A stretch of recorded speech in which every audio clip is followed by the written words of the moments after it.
अस्सलामुअलैकुम my brothers and sisters, hope आप लोग सब खैरियत से होंगे। और आज हम लोग पढ़ेंगे सी प्रोग्रामिंग लैंग्वेज में एरे। ये एक तरफ से एक पूरा क्रैश कोर्स है एरे का। पहले मैंने सोचा था कि इसको पार्ट्स पार्ट्स में मैं डिवाइड कर दूं, फिर मैंने सोचा कि मजा खराब हो जाएगा तो एक ही वीडियो में कर देता इसको रिकॉर्ड। ऑफ कोर्स ये लंबा होगा, थोड़ा सा टाइम निकाल लेना, कॉफी चाय जो भी है पास रख लेना और उसके बाद अच्छे से इसको समझना, देन इसको प्रैक्टिस करना। एरे से रिलेटेड हर एक चीज एक सिंगल वीडियो में हम लोग डिस्कस करेंगे। जो भी फंडामेंटल बेसिक एरे से रिलेटेड चीजें हैं वो सब इसी वीडियो में डिस्कस होगा। प्रीवियस वीडियोस को अगर आपने नहीं देखा है तो अभी जाइए इस वीडियो के डिस्क्रिप्शन में, वीडियो का आपको डिस्क्रिप्शन में प्लेलिस्ट का लिंक मिलेगा सी एब्सोल्यूट बिगिनर का सीरीज का। उसमें आप जाएंगे, प्रीवियस तमाम वीडियोस को देख के आएंगे, क्योंकि ये बिल्कुल नया टॉपिक आज स्टार्ट हो रहा है हमारा एरे का। और इससे पहले अब तक हमने एरे को इंट्रोड्यूस नहीं किया है।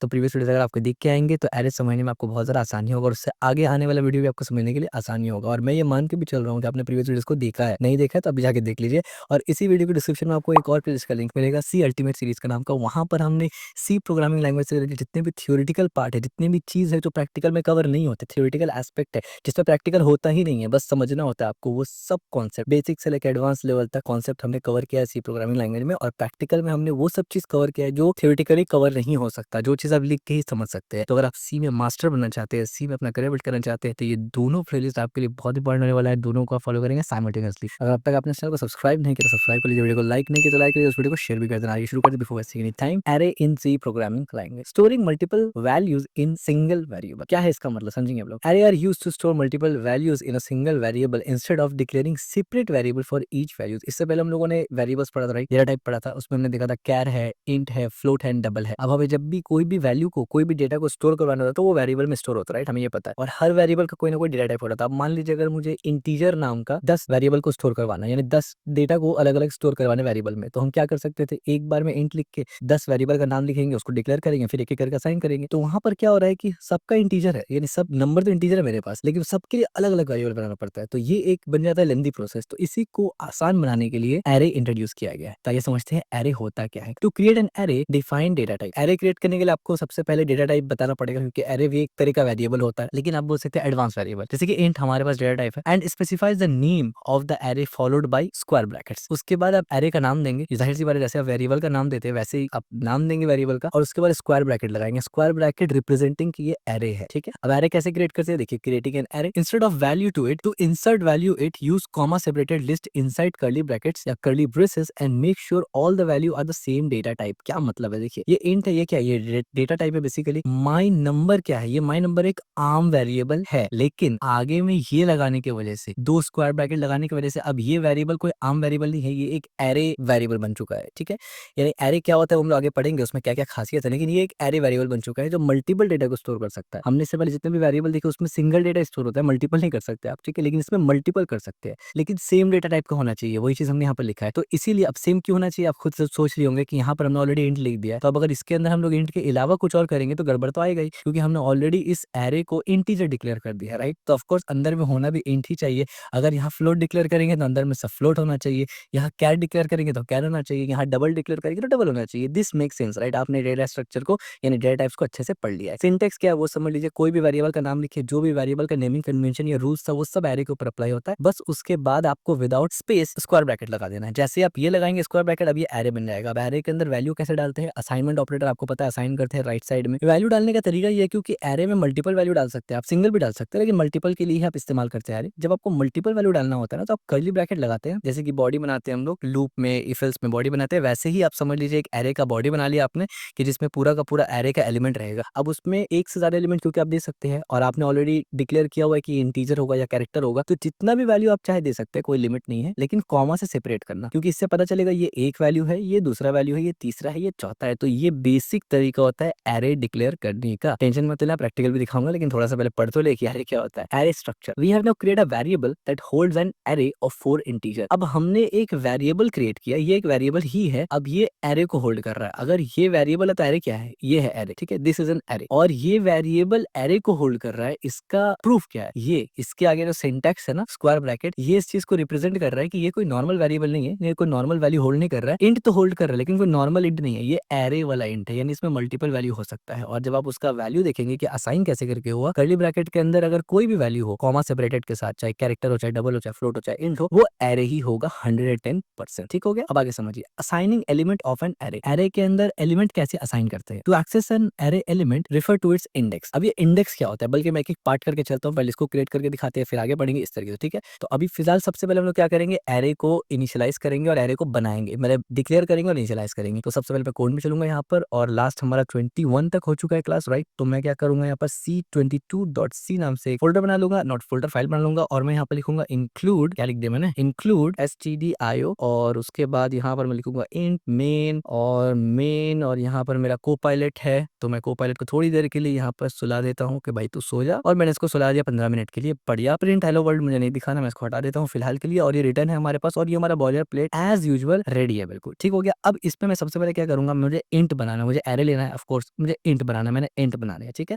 अच्छा, एरे बनाने के लिए कोई हेडर फाइल वगैरह का ज़रूरत नहीं पड़ता आपको, आप ऐसे ही बना सकते हैं। अब मैंने एक लेट से बनाया ARR, नॉट TT, ARR, ठीक है। अब मैं कुछ भी नाम दे सकता हूँ, मैंने ARR नाम दे दिया। उसके बाद मैंने स्क्वायर ब्रैकेट लगाया, एज़ यू कैन सी अभी भी देखिए एरर दिखा रहा है। उसके बाद मैंने इज़ इक्वल टू लगाया, द मोमेंट मैंने इज़ इक्वल टू लगाया, आप देख सकते हैं जो ARR की जगह क्या लिख दिया मैंने, ये जो ARR के नीचे एरर था वो चला गया। अभी भी एरर आ रहा है, क्यों? क्योंकि मैंने कंप्लीट नहीं किया ना। इसके बाद एक कर्ली ब्रैकेट देंगे, कर्ली ब्रैकेट के अंदर देखिए अब भी आपको दिख रहा होगा एक रेड ऊपर से, ये कोड आपको इंडिकेट दे रहा है कि यहाँ पर एरर है। इसके बाद जैसे मैं सेमीकोलन लगाऊंगा ना, तो आप देखेंगे एरर गायब हो गया। एरर गायब हो गया का मतलब क्या, ये एक वैलिड एरे है, बिल्कुल वैलिड एरे है, एम्प्टी एरे है लेकिन वैलिड है। तो मैं इसमें कुछ वैल्यू असाइन करता हूँ, लेट्स से 2, 10, 14 और 8, लेट्स से ये हो गया हमारा सिंपल सा एरे। ये चीज हमने देखा कि भाई एरे बनाने का तरीका, वेरिएबल का नाम दो और स्क्वायर ब्रैकेट लगा दो, वो एरे वेरिएबल हो जाएगा। और एरे डालते कैसे करके, ऐसे करके डालेंगे, चाहे कोई भी किस्म का डेटा टाइप हो, सिंटैक्स बिल्कुल सेम रहेगा, ठीक है। क्योंकि एरे भी एक एक्सप्रेशन है, लास्ट में सेमीकोलन डालना पड़ेगा और टाइप भी आपको पहले ही बताना पड़ेगा, जैसे दूसरे वेरिएबल्स में आप बताते हैं। बाकी कुछ भी यहाँ नया नहीं है। अब दोबारा स्लाइड्स पे चलेंगे और यहाँ पर हम समझेंगे इंडेक्स वगैरह क्या होता है। तो देखिए यहाँ पर हमने नया चीज सीखा। सबसे पहले तो हमने ये समझा कि एरे होता क्या है। एरे में मल्टीपल डेटा टाइप को मल्टीपल डेटा को स्टोर किया जाता है सेम टाइप का। यहाँ पर हमने वही लिखा है कि सेम टाइप का डेटा मल्टीपल स्टोर किया जाता है, जो कि हम लोग नॉर्मल वेरिएबल में नहीं कर सकते। सेम टाइप का क्यों? क्योंकि पहले ही तो टाइप डिक्लेयर कर रहे हैं। अगर कैर बोल दिया तो इसका मतलब कैरेक्टर यानी अल्फाबेट ही एक एक करके होगा, मल्टीपल होगा, लेकिन जो कि नॉर्मल वेरिएबल में मल्टीपल नहीं हो सकता। अगर आप मल्टीपल कोशिश करेंगे तो पहले वाला ओवरराइड हो जाएगा, ये हमने ऑलरेडी पढ़ा हुआ, राइट। तो एरे का मतलब ही ये होता है कि जब आपको सेम डेटा टाइप के साथ काम करना होता है लेकिन मल्टीपल, उस वक्त आप एरे इस्तेमाल करते हैं। अब वो डेटा टाइप कुछ भी हो सकता है, ठीक हो गया। अब इसके बाद क्या होता है कि एरे जब आपने डेटा टाइप बना लिया, जाहिर सी बात है आपने इतना सारा डेटा टाइप बनाया, अब इन डेटा टाइप के साथ आप कुछ डील भी तो कर रहा है ना, ऐसा तो नहीं कि बना के छोड़ दिया। अब हो सकता है आपको थर्ड नंबर का डेटा चाहिए, आपको 50 उठाना है या 50 के साथ कुछ काम करना है, आपको 20 उठाना है, 25 उठाना है, 100 उठाना है, कुछ भी हो सकता है। आप किसी को भी एक्सेस करना चाहते होंगे, डिलीट करना चाहते होंगे, मॉडिफाई करना, कुछ भी करना चाहते होंगे, राइट। तो सवाल ये पैदा होता है कि ये एरे तो हमने बना दिया, इसमें मान लीजिए आपने 100 एलिमेंट डाल दिया कॉमा के साथ। अब 100 में से आइडेंटिफाई कैसे करेंगे कि थर्ड नंबर में कौन सा है, 81 नंबर में कौन सा है, ये कैसे आइडेंटिफाई करेंगे? उसके लिए आता है इंडाइसेस, जिसको इंडेक्स भी कहते हैं। यहाँ पर हमने लिखा है to access an array element. अब ये तो पूरा का पूरा एरे है ना, ये पूरा का पूरा एरे है, इसके अंदर जो है ना, जो एग्जैक्ट हमने वैल्यू डाला उसको एलिमेंट्स बोलते हैं, ठीक है। ये पूरा का पूरा एरे है या ये पूरा का पूरा एरे आप मान लीजिए ऐसे है, और इसके अंदर जो एलिमेंट डाला है हमने, यानी इसके अंदर जो एग्जैक्ट वैल्यू डाला है, चाहे वो किसी भी डेटा टाइप का हो, उसको एलिमेंट कहते हैं। तो ये एलिमेंट्स को एक्सेस करना पड़ेगा हमें, या हमें रीड करना यानी प्रिंट करना होगा, कुछ भी करना होगा, जाहिर सी बात है। तो एलिमेंट्स को कैसे करके एक्सेस कर सकते हैं, तो वहां पर आता है कॉन्सेप्ट इंडेक्सिंग का। इंडेक्सिंग क्या होता है? एरे इंडेक्सिंग स्टार्ट विद 0 और इस तरीके से, ये क्या है समझाता हूँ। Is the first element 1 and the second element इतना। मतलब क्या है? मतलब ये है कि अगर मैं बोलूंगा कि ये पूरा का पूरा एरे यहाँ से स्टार्ट हो रहा है, इसका फर्स्ट एलिमेंट कौन सा है, आप बोलेंगे 25, हम बोलेंगे सेकंड एलिमेंट कौन सा, आप बोलेंगे 50, हम बोलेंगे थर्ड एलिमेंट, आप बोलेंगे 75 एंड फोर्थ एलिमेंट 100, ठीक है। लेकिन ये जो एलिमेंट आप काउंट कर रहे हैं ना, वो ठीक है, यानी लाइन बाय लाइन जो आप काउंट कर रहे हैं, लेकिन आप जो काउंट स्टार्ट कर रहे हैं वो आप 1 से स्टार्ट कर रहे हैं, यानी 25 को 1 दे रहे हैं, जबकि इंडेक्सिंग हमेशा 0 से स्टार्ट होता है। बस इतना ही सिंपल सा चीज है। काउंटिंग वाउंटिंग सब कुछ सेम है, बस स्टार्ट 1 से नहीं करना, 0 से करना है। यानी अगर मैं बोलूंगा आपको पहला एलिमेंट कौन सा है, पहला एलिमेंट, तो आप बोलेंगे है पहला एलिमेंट 25, लेकिन अगर मैं बोलूंगा 25 का इंडेक्स क्या है, तो आप 1 नहीं कहेंगे, आप कहेंगे 0। तो 50 का क्या होगा, 0 के बाद क्या आता है, 1 आता है, तो आप कहेंगे 50 का इंडेक्स 1 है। 75 का क्या होगा, फिर 2 होगा। 100 का क्या होगा, फिर 3 होगा। यानी अगर आपको समझने में थोड़ा भी कंफ्यूजन और आप इतना समझ लीजिए, जितना भी एलिमेंट एरे में होगा आपको उससे एक कमी पकड़ना, यानी 0 से काउंट स्टार्ट होगा, सिंपल सी बात है। तो अगर मैं आपसे ये पूछूंगा, और हर एलिमेंट को एक एक इंडेक्स है, ठीक है, और ये सीक्वेंशियल, यानी जो सीक्वेंस में, जिस सीक्वेंस में तरतीब में लिखा है उसी सीक्वेंस में आप एक्सेस करेंगे। फॉर एग्जाम्पल अगर मैं ये कहूंगा कि इस एरे में सेकंड एलिमेंट कौन सा है या सेकंड इंडेक्स कौन सा है, सेकंड एलिमेंट तो आप एक सेकंड में बोल देंगे 50 है, लेकिन अगर मैं बोलूं सेकंड इंडेक्स कौन सा है, तो आप कैसे गिनेंगे? ये है 0, 25, ये है 51 और ये है 75, ये है सेकंड इंडेक्स। अगर मैं ऐसे बोलूं कि थर्ड एलिमेंट कितना इंडेक्स को पॉइंट कर रहा है, यानी थर्ड एलिमेंट जो है इस एरे में उसका इंडेक्स क्या है, तो आप क्या बोलेंगे? थर्ड एलिमेंट क्या है, 1 2 3 4 आपको दिख रहा है, तीसरा एलिमेंट ये है। अब आप इंडेक्स देखेंगे क्या है, 0 1 2, तो आप कहेंगे कि 2 इंडेक्स है इसका। समझ में आ गया इंडेक्स किस तरीके से पता करते हैं? इंडेक्स 0 से स्टार्ट होगा, एरे के अंदर कर्ली ब्रैकेट के अंदर जितना भी कॉमा सेपरेटेड वैल्यू होता है उसको एलिमेंट कहते हैं। एलिमेंट को एक्सेस करने के लिए इंडेक्स जानना जरूरी है। जैसे आप नॉर्मल काउंट करते करते हैं, इंडेक्स भी वैसे ही होता है। फर्क सिर्फ इतना है कि आप जीरो से काउंट स्टार्ट करेंगे, दैट्स इट। जिसको आप पहला एलिमेंट बोल रहे हैं वो जीरो इंडेक्स पे होगा, जिसको आप दूसरा एलिमेंट बोल रहे हैं वो पहला इंडेक्स पे होगा, जिसको आप तीसरा एलिमेंट बोल रहे हो वो दूसरे इंडेक्स पे होगा, एंड सो ऑन। चाहे 1000 वैल्यू क्यों ना हो, जिसको आप 1000 वैल्यू बोल रहे होंगे वो 999 एलिमेंट पे होगा, इंडेक्स पे होगा। ठीक है, बस इतना फर्क समझना जरूरी है। अब ये जो मैंने लिखा इसका क्या मतलब है, तो देखिए एरे को एक्सेस करने का ये तरीका है, ये मैं समझाता हूँ, लेकिन पहले एग्जांपल पे आते हैं। This statement access the value of the first element bracket 0 my number. क्या मतलब है, देखिए इंडेक्स आप समझ गए राइट। इंडेक्स क्या होता है, अगर कोई पूछे तो एरे का एलिमेंट को एक्सेस करने के लिए हमें इंडेक्स दिया जाता है। दूसरा इंपॉर्टेंट चीज है, इंडेक्स 0 से स्टार्ट होता है। क्लियर हो गया, इसके अलावा कुछ भी नहीं है। अब सवाल ये पता होता है, समझ तो गए, लेकिन अब अगर हमारे पास इंडेक्स है तो क्या जितना वैल्यू मेरे एरे में होगा सबके लिए इंडेक्स है? बिल्कुल सबके लिए इंडेक्स है, लेकिन स्टार्ट 0 से होगा बस। तो मान लीजिए यहाँ पर हमारे पास 4 है, ये 4 वैल्यू है, तो सबका इंडेक्स होगा, बिल्कुल होगा। तो 0 से स्टार्ट कर दीजिए, तो इसका 0 इंडेक्स है, 50 का 1 इंडेक्स है, 75 का 2 इंडेक्स है और 100 का 3rd इंडेक्स है। अब इंडेक्स के बेसिस पर वैल्यू को एक्सेस कैसे करेंगे? अगर मुझे पहला इंडेक्स का वैल्यू एक्सेस करना है तो मैं कैसे करूंगा? तो वो एक्सेस करने का तरीका ये है कि आप बस इंडेक्स का नंबर देंगे। यानी अगर आपको पहला एक्सेस करना है तो आप 0 देंगे, दूसरा इंडेक्स एक्सेस करना है तो 1 देंगे, तीसरा करना है तो सिंपल सी बात है 2 देंगे, देन 3, इस तरीके से। लेकिन इसका सिंटेक्स क्या है, देखिए काफी आसान है, हम आपको यहाँ पर प्रैक्टिकली दिखाते हैं। मैं इसमें टाइम इसलिए ले रहा हूँ ना because this is a foundation video, बहुत ज्यादा फाउंडेशन है। अगर यहाँ नहीं समझ में आया तो फिर आगे जाके प्रॉब्लम ही प्रॉब्लम है, और मैं बिल्कुल ये नहीं चाहता कि आगे जाके प्रॉब्लम हो। ठीक है, तो आई नो बहुत से लोगों को पता होगा ये ऑलरेडी, बट मैं भी ये भी मान के चल रहा हूँ ना, बहुत से लोग इसको फर्स्ट टाइम पढ़ रहे हैं। ठीक है, तो आइए डिटेल में एकदम समझेंगे, समझाऊंगा ऐसा कि जिंदगी में भूलेंगे नहीं आप। सबसे पहले मैंने फॉर्मेट स्पेसिफायर क्या लगाया, डी। क्यों लगाया, पॉज करके कमेंट में जरूर बताना कि डी ही क्यों लगाया हमने। तो आई होप आपने बता दिया होगा और आप समझ भी गए होंगे कि डी क्यों लिखा हमने। ठीक है, इसके बाद में स्केप सीक्वेंस, अरे यार मैं ये उल्टा दे दिया, स्केप सीक्वेंस दे दिया हमने, बहुत बढ़िया। अब यहाँ पर हम लोग क्या करेंगे, देखिए अब सवाल ये पैदा होता है कि मुझे क्या एक्सेस करना था। ये मेरा एरे है और ये मेरा एरे का एलिमेंट है, तो मुझे एरे का एलिमेंट एक्सेस करना है। ठीक है, ये एलिमेंट कहाँ पर है, एरे के अंदर है, यानी एरे एक वेरिएबल है, उसके अंदर है। कौन से वाला वेरिएबल, ARR। तो सबसे पहले ARR को आइडेंटिफाई करना पड़ेगा कि भाई ARR के अंदर से एक वैल्यू चाहिए। ARR एक बॉक्स है, उसके अंदर 4 वैल्यू रखा है, तो हमको अगर 2 चाहिए जो कि एक बॉक्स के अंदर रखा है, तो पहले बॉक्स को एक्सेस करना होगा ना। तो क्या करेंगे, सबसे पहले वो वेरिएबल का नाम देंगे ARR। वेरिएबल का नाम दे दिया, लेकिन हमें पता है कि ये तो नॉर्मल वेरिएबल नहीं है, ये तो एरे वाला वेरिएबल है। और एरे वाला वेरिएबल कैसे लिखते हैं, स्क्वायर ब्रैकेट के साथ। तो जब इसमें से कुछ निकालेंगे तो भी स्क्वायर ब्रैकेट लगाएंगे, ताकि प्रिंटफ को ये समझ में आए कि ये जो है ये नॉर्मल वेरिएबल से वैल्यू नहीं आ रहा है, ये एरे से वैल्यू आ रहा है। अब इसके अंदर मुझे बस इंडेक्स देना, सिंपल। अगर मैं लिखूंगा 0 तो पहला इंडेक्स आएगा, अगर मैं लिखूंगा 1 तो दूसरा इंडेक्स आएगा, 2 लिखूंगा तो तीसरा इंडेक्स, तीसरा इंडेक्स से मेरा तीसरा एलिमेंट आएगा। ठीक है, तो लेट्स से सबसे पहले मैं 0 लिख के दिखाता हूँ यहाँ पर। और एरर क्यों आ रहा है, 0 करेगा, ओ लिख दिया मैंने गलती से, 0 लिख दिया मैंने, और उसके बाद ये एरर आ रहा है यहाँ पर, एक्सप्रेशन मैंने क्लोज नहीं किया इसलिए आ रहा है। ठीक है, ये 0 लिखा तो क्या प्रिंट होगा, 2 प्रिंट होना चाहिए। ठीक है, तो GCC बोलने के बाद मैं यहाँ पर C22 लिख देता हूँ यहाँ पर, एंड हाइफन ओ के साथ मैं बोलता हूँ न्यू C22 इस तरीके से, और फिर यहाँ पर न्यू C22 करके मैं एग्जीक्यूट करूंगा, नॉट 20, 22 करके मैं एग्जीक्यूट करूंगा। आप देखिए 2 आ गया। क्यों 2 आया यहाँ पर, क्योंकि पहला इंडेक्स फॉर किया। अब रैंडमली अगर मुझे मान लीजिए 3rd इंडेक्स लेना है, मैंने 3rd लिख दिया लाइक दिस 3rd, तो अब चेक कैसे करेंगे, ये 1st इंडेक्स है, ये 0 इंडेक्स है, ये 1 इंडेक्स है, ये 2 इंडेक्स है, और ये है 3 इंडेक्स। ठीक है, 3rd इंडेक्स 8 वैल्यू को प्रिंट करना चाहिए। तो आप जल्दी से जाइए, इसको कंपाइल करिए, और जैसे आप इसको एग्जीक्यूट करेंगे, आप देखिए 8 आ गया। तो सक्सेसफुली आप एक एरे के अंदर से एलिमेंट को एक्सेस करना सीख गए। किसके मदद से, इंडेक्स के मदद से। कैसे करते हैं, वेरिएबल का नाम, जिस एरे में से मान लीजिए आपके पास 5 एरे है, तो एक आइडेंटिफायर तो होगा ना, एरे का नाम होगा आपके पास, वेरिएबल का नाम होता है, उसका नाम लिखना है आपको। साथ साथ जैसे ये डिक्लेयर है स्क्वायर ब्रैकेट के साथ, क्योंकि ये एरे का पहचान है, इसको भी स्क्वायर ब्रैकेट देना है, और इसके अंदर जो भी नंबर आप लिखेंगे वो इंडेक्स होगा। मैं बार बार इसलिए बोल रहा हूँ ना, बहुत से स्टूडेंट गलती करते हैं स्टार्टिंग में, 3 लिख के सोचते हैं 14 प्रिंट होगा, कभी प्रिंट नहीं होगा, क्योंकि आप 1 2 3 गिन रहे हैं, जबकि ये इंडेक्स है, और इंडेक्स में 3 का मतलब एलिमेंट नंबर 4 है, क्योंकि इंडेक्स 0 से स्टार्ट होता है, 1 से नहीं होता। इसलिए मैं बार बार ये आपके दिमाग में डाल रहा हूँ। तो सक्सेसफुली आपने आइटम को एक्सेस भी कर लिया एरे के अंदर से। ठीक हो गया, तो 2 पॉइंट हमने समझ लिया, एरे क्या होता है, कैसे बनाते हैं, कैसे एरे को रेडी करते हैं, और एरे का कोई भी वैल्यू को कैसे प्रिंट करते हैं। ठीक हो गया, इसके बाद हम लोग चलेंगे सॉरी हमारे 3rd पॉइंट पे। 3rd पॉइंट क्या हमारा, चेंजिंग एन एरे एलिमेंट। तो देखिए पॉइंट से चल रहे, सबसे पहले एरे बनाया, एरे डिक्लेयर किया, उसके बाद एरे को प्रिंट किया, या एरे का एक वैल्यू को हम लोग एक्सेस किए। तो अभी सबसे पहले हमने एक्सेस किए, अब हम लोग चेंज करेंगे वैल्यू को, यानी मॉडिफाई कर रहे वैल्यू को। तो बहुत ही आसान है वैल्यू को मॉडिफाई करना, जैसे हम लोग नॉर्मल वेरिएबल में मॉडिफाई करते हैं, बिल्कुल वैसे करना है। एकदम सिंपल सा फॉर्मूला है, देखिए बल्कि फॉर्मूला क्या आसान है काफी। फॉर एग्जाम्पल अभी हमारा एलिमेंट नंबर 3 में क्या है, एक बार मैं दोबारा से कंपाइल करके एग्जीक्यूट कराता हूँ, 8 है, एलिमेंट नंबर 3 में 8 है। अब मुझे मान लीजिए एलिमेंट 3 को बदलना है, तो सिंपल सी बात है, एरे का नाम क्या है, कौन से एरे को पहले टारगेट करना है, तो ARR हमें टारगेट करना है। उसके बाद हमें ARR का जो सिंटेक्स है वो पूरा करना है, कौन सा इंडेक्स को एक्सेस करना है, यानी इंडेक्स को एक्सेस से मुराद है कौन से इंडेक्स पे जाना है, वहां जाके आप कहेंगे ना डिलीट करो, ऐड करो, मल्टीप्लाई करो, मॉडिफाई करो, जो भी करना है। तो सबसे पहले इंडेक्स बता दो, हमें 3 इंडेक्स को चेंज करना था, तो 3 इंडेक्स दे दिया। अब बताओ क्या चेंजेस करना है, तो अब मैं जाके सिंपल सा क्या करूंगा कि एरे का 3rd इंडेक्स में जाके इज इक्वल टू, आपको पता है जब इज इक्वल टू करते हैं तो ओवरराइड हो जाता है, प्लस इज इक्वल टू करते हैं तो ऐड हो जाता है उसी में। ठीक है, तो मैं यहाँ पर क्या करूंगा, मैं लिख दूंगा यहाँ पर 5 और यहाँ पर दूंगा एक सेमीकोलन। इससे क्या हुआ, इससे ये हुआ कि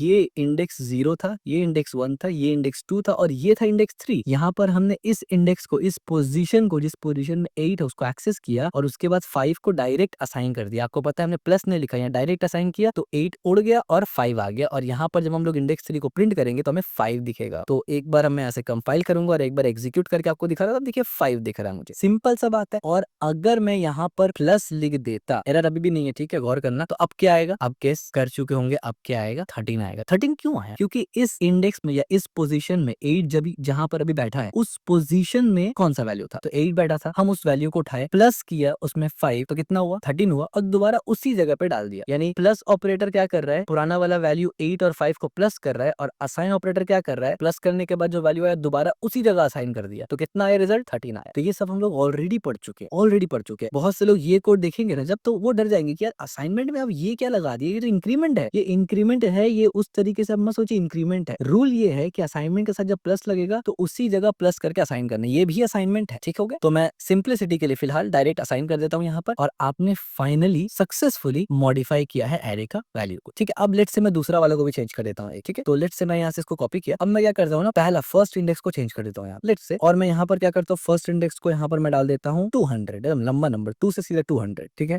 अब मैं यहाँ पर अगर फर्स्ट इंडेक्स को प्रिंट करवाऊं तो आपको क्या ख्याल है, क्या मिलेगा मुझे, ऑफ कोर्स मुझे 200 ही देखने को मिलेगा, नो डाउट, ठीक हो गया, क्लियर है। लेकिन अगर मैं इसी चीज को मॉडिफाई करने से पहले प्रिंट करवाऊं, एज यू कैन सी, तो पहले मुझे दिखेगा 2 और उसके बाद मुझे दिखेगा 200, ठीक है। और ये चीज हमने ऑलरेडी कई मर्तबा कोड में प्रैक्टिस करके देखा हुआ है। क्यों ऐसा है, क्योंकि जब तक कोड इस लाइन में पहुंचा है हमने उसको बदला ही नहीं है, जब इस लाइन में पहुंचा बदल दिया, तो इस वजह से ये जब आएगा तब हमें रिफ्लेक्ट होगा वो चीज, ठीक है। तो ये हमने ऑलरेडी पढ़ा हुआ है, तो मैं इसको हटा देता हूँ। दोबारा चलते हैं स्लाइड्स पे। तो आपने एरे का एलिमेंट को चेंज भी किया, एक्सेस तो किया था, चेंज भी कर दिया, ठीक है। अब देखिए चेंज करने में सिर्फ एक ही प्रोसेस बढ़ा आगे, जैसे हम लोग वेरिएबल असाइन करते थे वैसे ही हम लोग एलिमेंट चेंज कर रहे हैं, बस उसको असाइनमेंट का नाम नहीं दे रहे, हम बोल रहे चेंज कर दिया, ठीक हो गया। Next, set array size. हाँ, अब ये भी एक इंपॉर्टेंट चीज है, वो जो खाली ब्रैकेट था वो खाली ब्रैकेट वो भर भी सकता है, तो कैसे भरता है देखिए वो समझते हैं। Set array size, another common way to create array is to specify the size of the array and add element later. एक और तरीका क्या होता है ना, इंपॉर्टेंट तरीका वो होता है कि अभी आप देखिए हमने क्या किया, हमने यहाँ पर इंट लिखा, एरे लिखा, आपको पता है ये इसको डिक्लेरेशन बोलते हैं और इसको इनिशियलाइजेशन बोलते हैं। हमने डिक्लेयर और इनिशियलाइज एक ही साथ कर दिया, एट अ टाइम कर दिया। तो हमने यहाँ पर कुछ नहीं लिखा और यहाँ पर जितना मर्जी हम लोग एलिमेंट को बढ़ा सकते हैं, कोई दिक्कत नहीं आएगा। लेकिन मैं यहाँ पर एक और स्किप सीक्वेंस लगा देता हूँ ताकि जो नेक्स्ट हमारा आउटपुट है वो इसके साथ जुड़ ना जाए, ठीक है। और मैं यहाँ आता हूँ, अब देखिए मैं एक और एरे बनाता हूँ, मैंने लिखा इंट और लेट्स से ये सजेशन में उठा लेता हूँ फिलहाल के लिए, ताकि आसानी के लिए क्या कर दिया, यहाँ से मैं सजेशन को ले लेता हूँ फिलहाल, ठीक है, ताकि एक्सप्लेन करने में आसानी हो। बढ़िया, सेव करता हूँ। अब देखिए मैंने क्या किया, मैंने एक दूसरा एरे लिया ARR2 नाम से और ब्रैकेट के अंदर मैंने 4 लिख दिया। ये जो 4 लिखा है इसका मतलब मैं बताना चाहता हूँ कि इस वेरिएबल में सिर्फ 4 ही एलिमेंट होना चाहिए, सिर्फ 4। और यहाँ पर 2 है, 10 है, 14 है, 8 है, सिर्फ 4 एलिमेंट है, ठीक है। अब इस पे बात करेंगे, अगर बढ़ा देंगे तो क्या होगा, कमा देंगे क्या होगा, लेकिन यहाँ पर ये हो गया। लेकिन ये और ये तो सेम है भाई, फिर फायदा क्या हुआ, तो हम लोग इस वजह से इसको ऐसे नहीं लिखेंगे, हम लोग इसको बाद में डिक्लेयर करेंगे जी। अब देखिए एरर अभी भी नहीं है, राइट। तो अब आप देखिए यहाँ पर क्या कर सकते हैं हम लोग, जैसे कि मुझे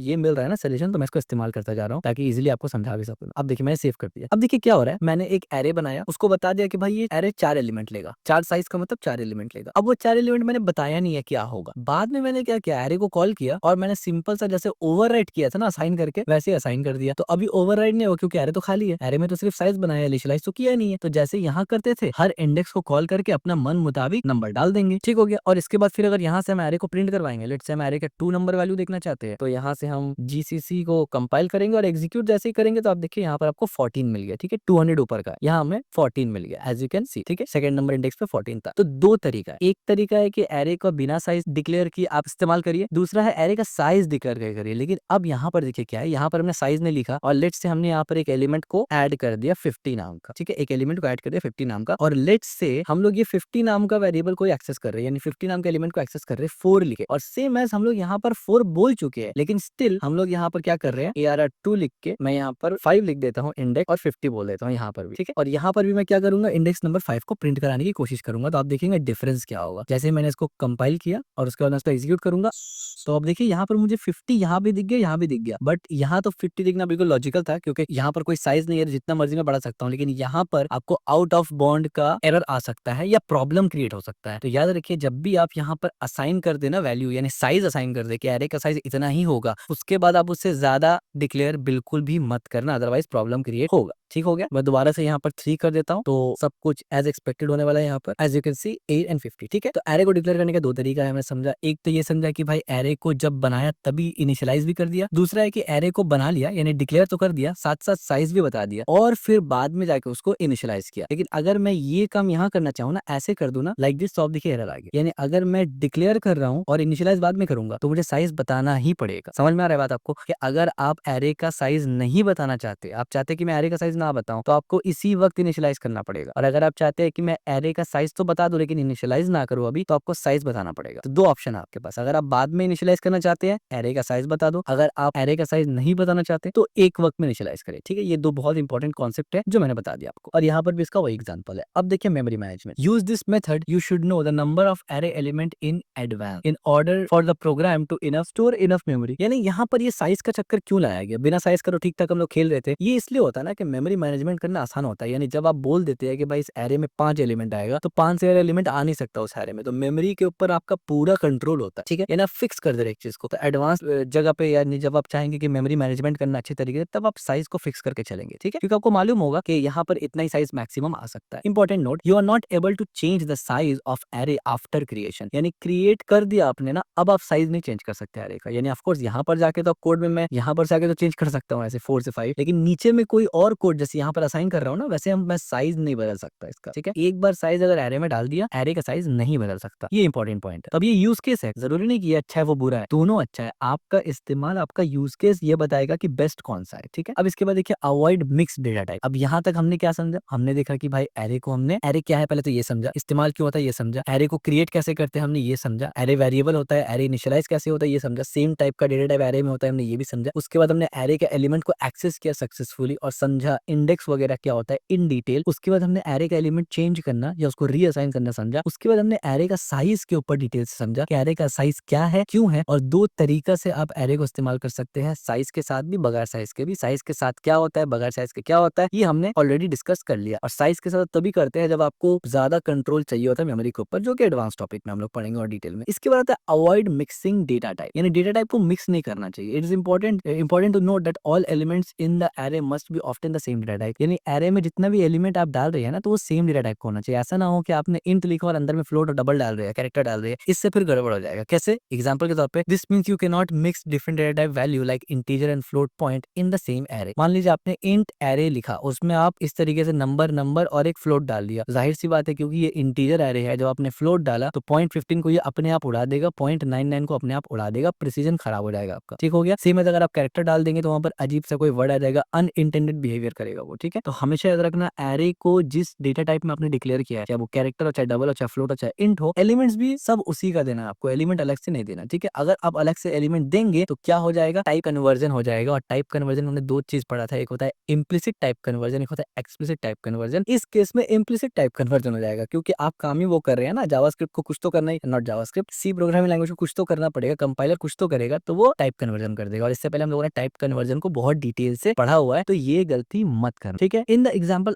above the value 3.5 and 5.99 will be truncated to 3 and 5, यानी वो बदल के 3 और 5 हो जाएगा। क्यों? क्योंकि आपने इंटीजर टाइप का एरे बोला है और इंटीजर में पॉइंट में वैल्यू आएगा ही नहीं, हमें ऑलरेडी पढ़ा हुआ है। यानी प्रीवियस वीडियोस में बहुत पहले हमने डेटा टाइप पढ़ लिया है कि फ्लोटिंग पॉइंट डेसिमल वैल्यू कभी इंटीजर में आ ही नहीं सकता। अब आ ही नहीं सकता तो वो क्या करेगा, उड़ा देगा। In some case it might also result an error, कुछ केसेस में ये एरर भी प्रोवाइड करेगा, जैसे कि जाहिर सी बात है आप अलग ही एकदम कैरेक्टर दे देगा तो वो कैसे करके बेचारा उसको कन्वर्ट करेगा। ठीक है, so it is important to always make sure that the element in the array are the same type. अब ये चीज अलग करता है सी प्रोग्रामिंग लैंग्वेज में एरे का कॉन्सेप्ट से अलग दूसरे प्रोग्रामिंग लैंग्वेज में। फॉर एग्जांपल, जब आप बात करते हैं एरे का जावास्क्रिप्ट या दूसरे पाइथन वगैरह में, दूसरे प्रोग्रामिंग लैंग्वेज में, तो वहां पर आप अलग अलग डेटा टाइप भी रख सकते हैं। पाइथन में लिस्ट एरे की तरह काम करता है, जावास्क्रिप्ट में एरे वगैरह की तरह भी काम करता है, बहुत सारा ऐसा डेटा टाइप है। लेकिन पॉइंट इज कि वहां पर ऐसा नहीं है, सी प्रोग्रामिंग में ऐसा है, तो आपको ये ध्यान में रखना पड़ेगा, कंफ्यूज नहीं होना। अब देखिए गेट एरे साइज। अब अभी तो हमने साइज पढ़ा था, अभी गेट एरे साइज का मतलब क्या होता है, यानी एरे का साइज पता करने के लिए चाहिए। क्या मतलब इसका? To get the size of an array you can use size of operator. इससे पहले कि हम लोगों ने वेरिएबल का साइज देखने के लिए साइज ऑफ ऑपरेटर का इस्तेमाल किया था, राइट? हमने देखा था कि कैरेक्टर 1 बाइट का होता है, डबल 8 बाइट का होता है, फ्लोट 4 बाइट का होता है और इंट 2 से 4 बाइट का होता है, राइट? और इसमें लॉन्ग शॉर्ट वो सब ऑलरेडी मालूम है हम लोग को।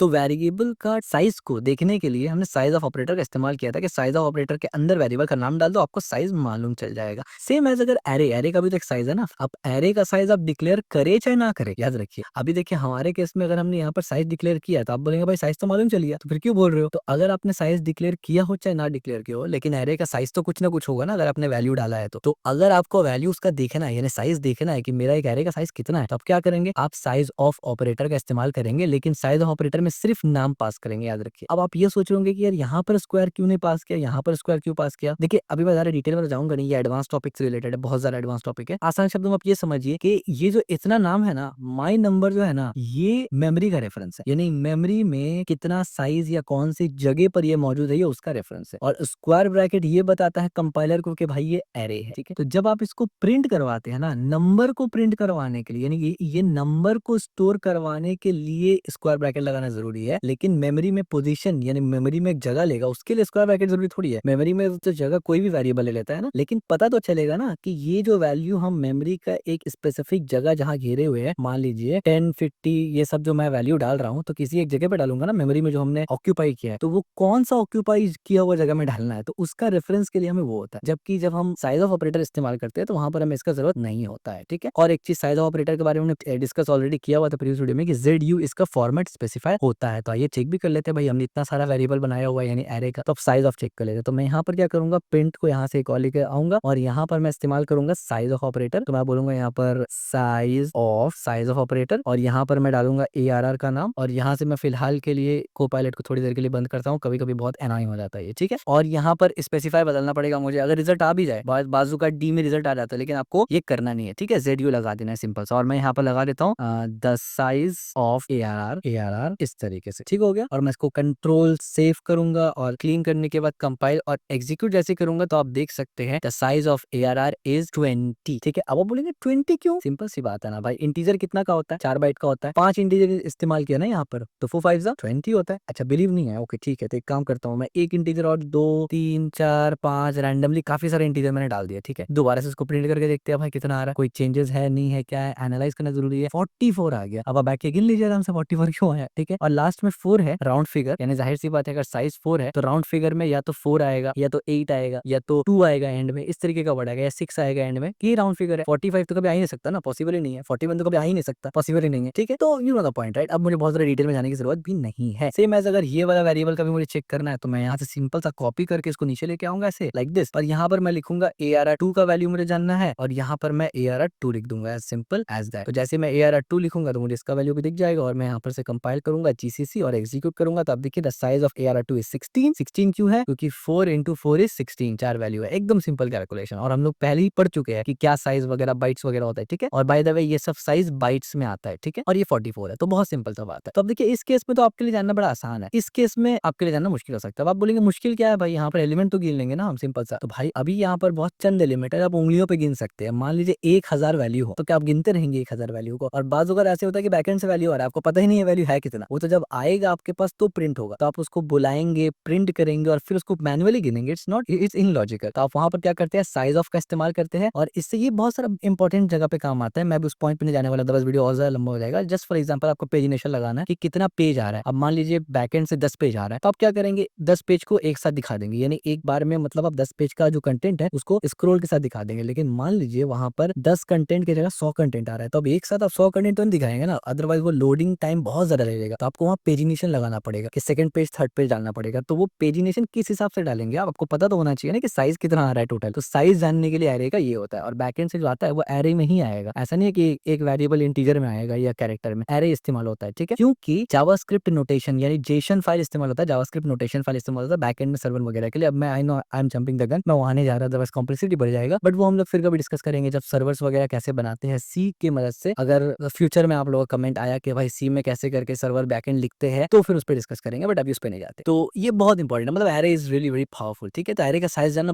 बहुत इंपॉर्टेंट है, ठीक है? अदर लैंग्वेजेस में भी जैसे पाइथन वगैरह में आप लेंथ से पता करते हैं, इस तरीके से लेंथ कीवर्ड होता है जावास्क्रिप्ट में, और अलग अलग लैंग्वेज में अलग अलग होता है, हर लैंग्वेज में होता है एरे और अलग-अलग नाम से, और हर लैंग्वेज में एरे का साइज वगैरह जानना होता ही है, ठीक है? ये कॉमन चीज़ है। तो अब आप फाइनली एरे समझ गए, एरे को एक्सेस करना, एरे को कैसे इनिशियलाइज़ करेंगे, उसका साइज कैसे देंगे, नहीं देंगे, और एरे का साइज पता कैसे करेंगे वो भी जान गए आप। ठीक हो गया? बढ़िया। Why 20 instead of 5? हाँ, यहाँ पर ये सवाल है कि भाई 5 की जगह 20 क्यों आ गया? तो 5 तो एलिमेंट है, लेकिन हर एलिमेंट का साइज तो 4 है ना, वही हमने यहाँ एक्सप्लेन किया। You learn from data type chapter data type that an int is usually 4 bytes. So for example, example of is 4 into 5 is 20। Simple सी बात है। Memory management. Knowing the memory size of the array is great when you're working with a larger program that required good memory management. Of course, this is really very very very important. जब आप बड़ा programme बना रहे होते हैं ना, आपको पता होता है कि मेरा ये एरे कितना बाइट ले रहा है। अब मान लीजिए अगर आपका एरे 3 से 4 किलोबाइट जगह ले रहा है, तो इसका मतलब समझिए कितना उसमें एलिमेंट होगा। आप खुद अंदाजा लगा सकते हैं ना भाई, एरे है, इंटीजर है, तो अगर मैं बोलूंगा 400 किलोबाइट है, 400 किलोबाइट है, तो भाई सीधा डिवाइड मारेंगे 4 से, समझ में आ जाएगा। सॉरी, इंटू मारेंगे 4 से, समझ में आ जाएगा कितना उसमें ये है, वैल्यू है। ठीक है, और वैसे वैल्यू जानने का भी तरीका होता है, बट माय पॉइंट इज कि एक अंदाजा होता है एज अ डेवलपर आपको कि क्या कैसे है। ठीक है, तो आइए नीचे दोबारा से दूसरा टॉपिक पढ़ते हैं फिर से हम लोग। Get the number of element if you want to find out how many element an array has. यानी आपको अगर जानना है कि कितना एलिमेंट एरे के अंदर है, वही बात जो मैंने अभी बताया कि एक तो होता है साइज जानना, क्योंकि साइज आपका बाइट्स में आता है, यानी साइज जब आप बोलते हैं तो वो मेमोरी से डील करता है, लेकिन आपको एरे का ही वैल्यू जानना है। मान लीजिए एरे में 100 वैल्यू है, 200 वैल्यू आ रहा है, 150 वैल्यू, 2500 वैल्यू आ रहा है, साइज का बात नहीं कर रहा है, एलिमेंट कितना है उसमें ये बताओ। तो एलिमेंट जानने का तरीका क्या है? You can use this formula which divide the total size of the array by the size of the element. यानी total size of array by the size of element. यानी वही वाला बात जैसे मैंने बताया कि अगर 400 किलो बटे इंटू कर दो, तो सेम अगर उल्टा करेंगे, डिवाइड करेंगे तो कम हो जाएगा। यानी क्या मतलब है यहाँ पर? देखिए यहाँ पर क्या हो रहा है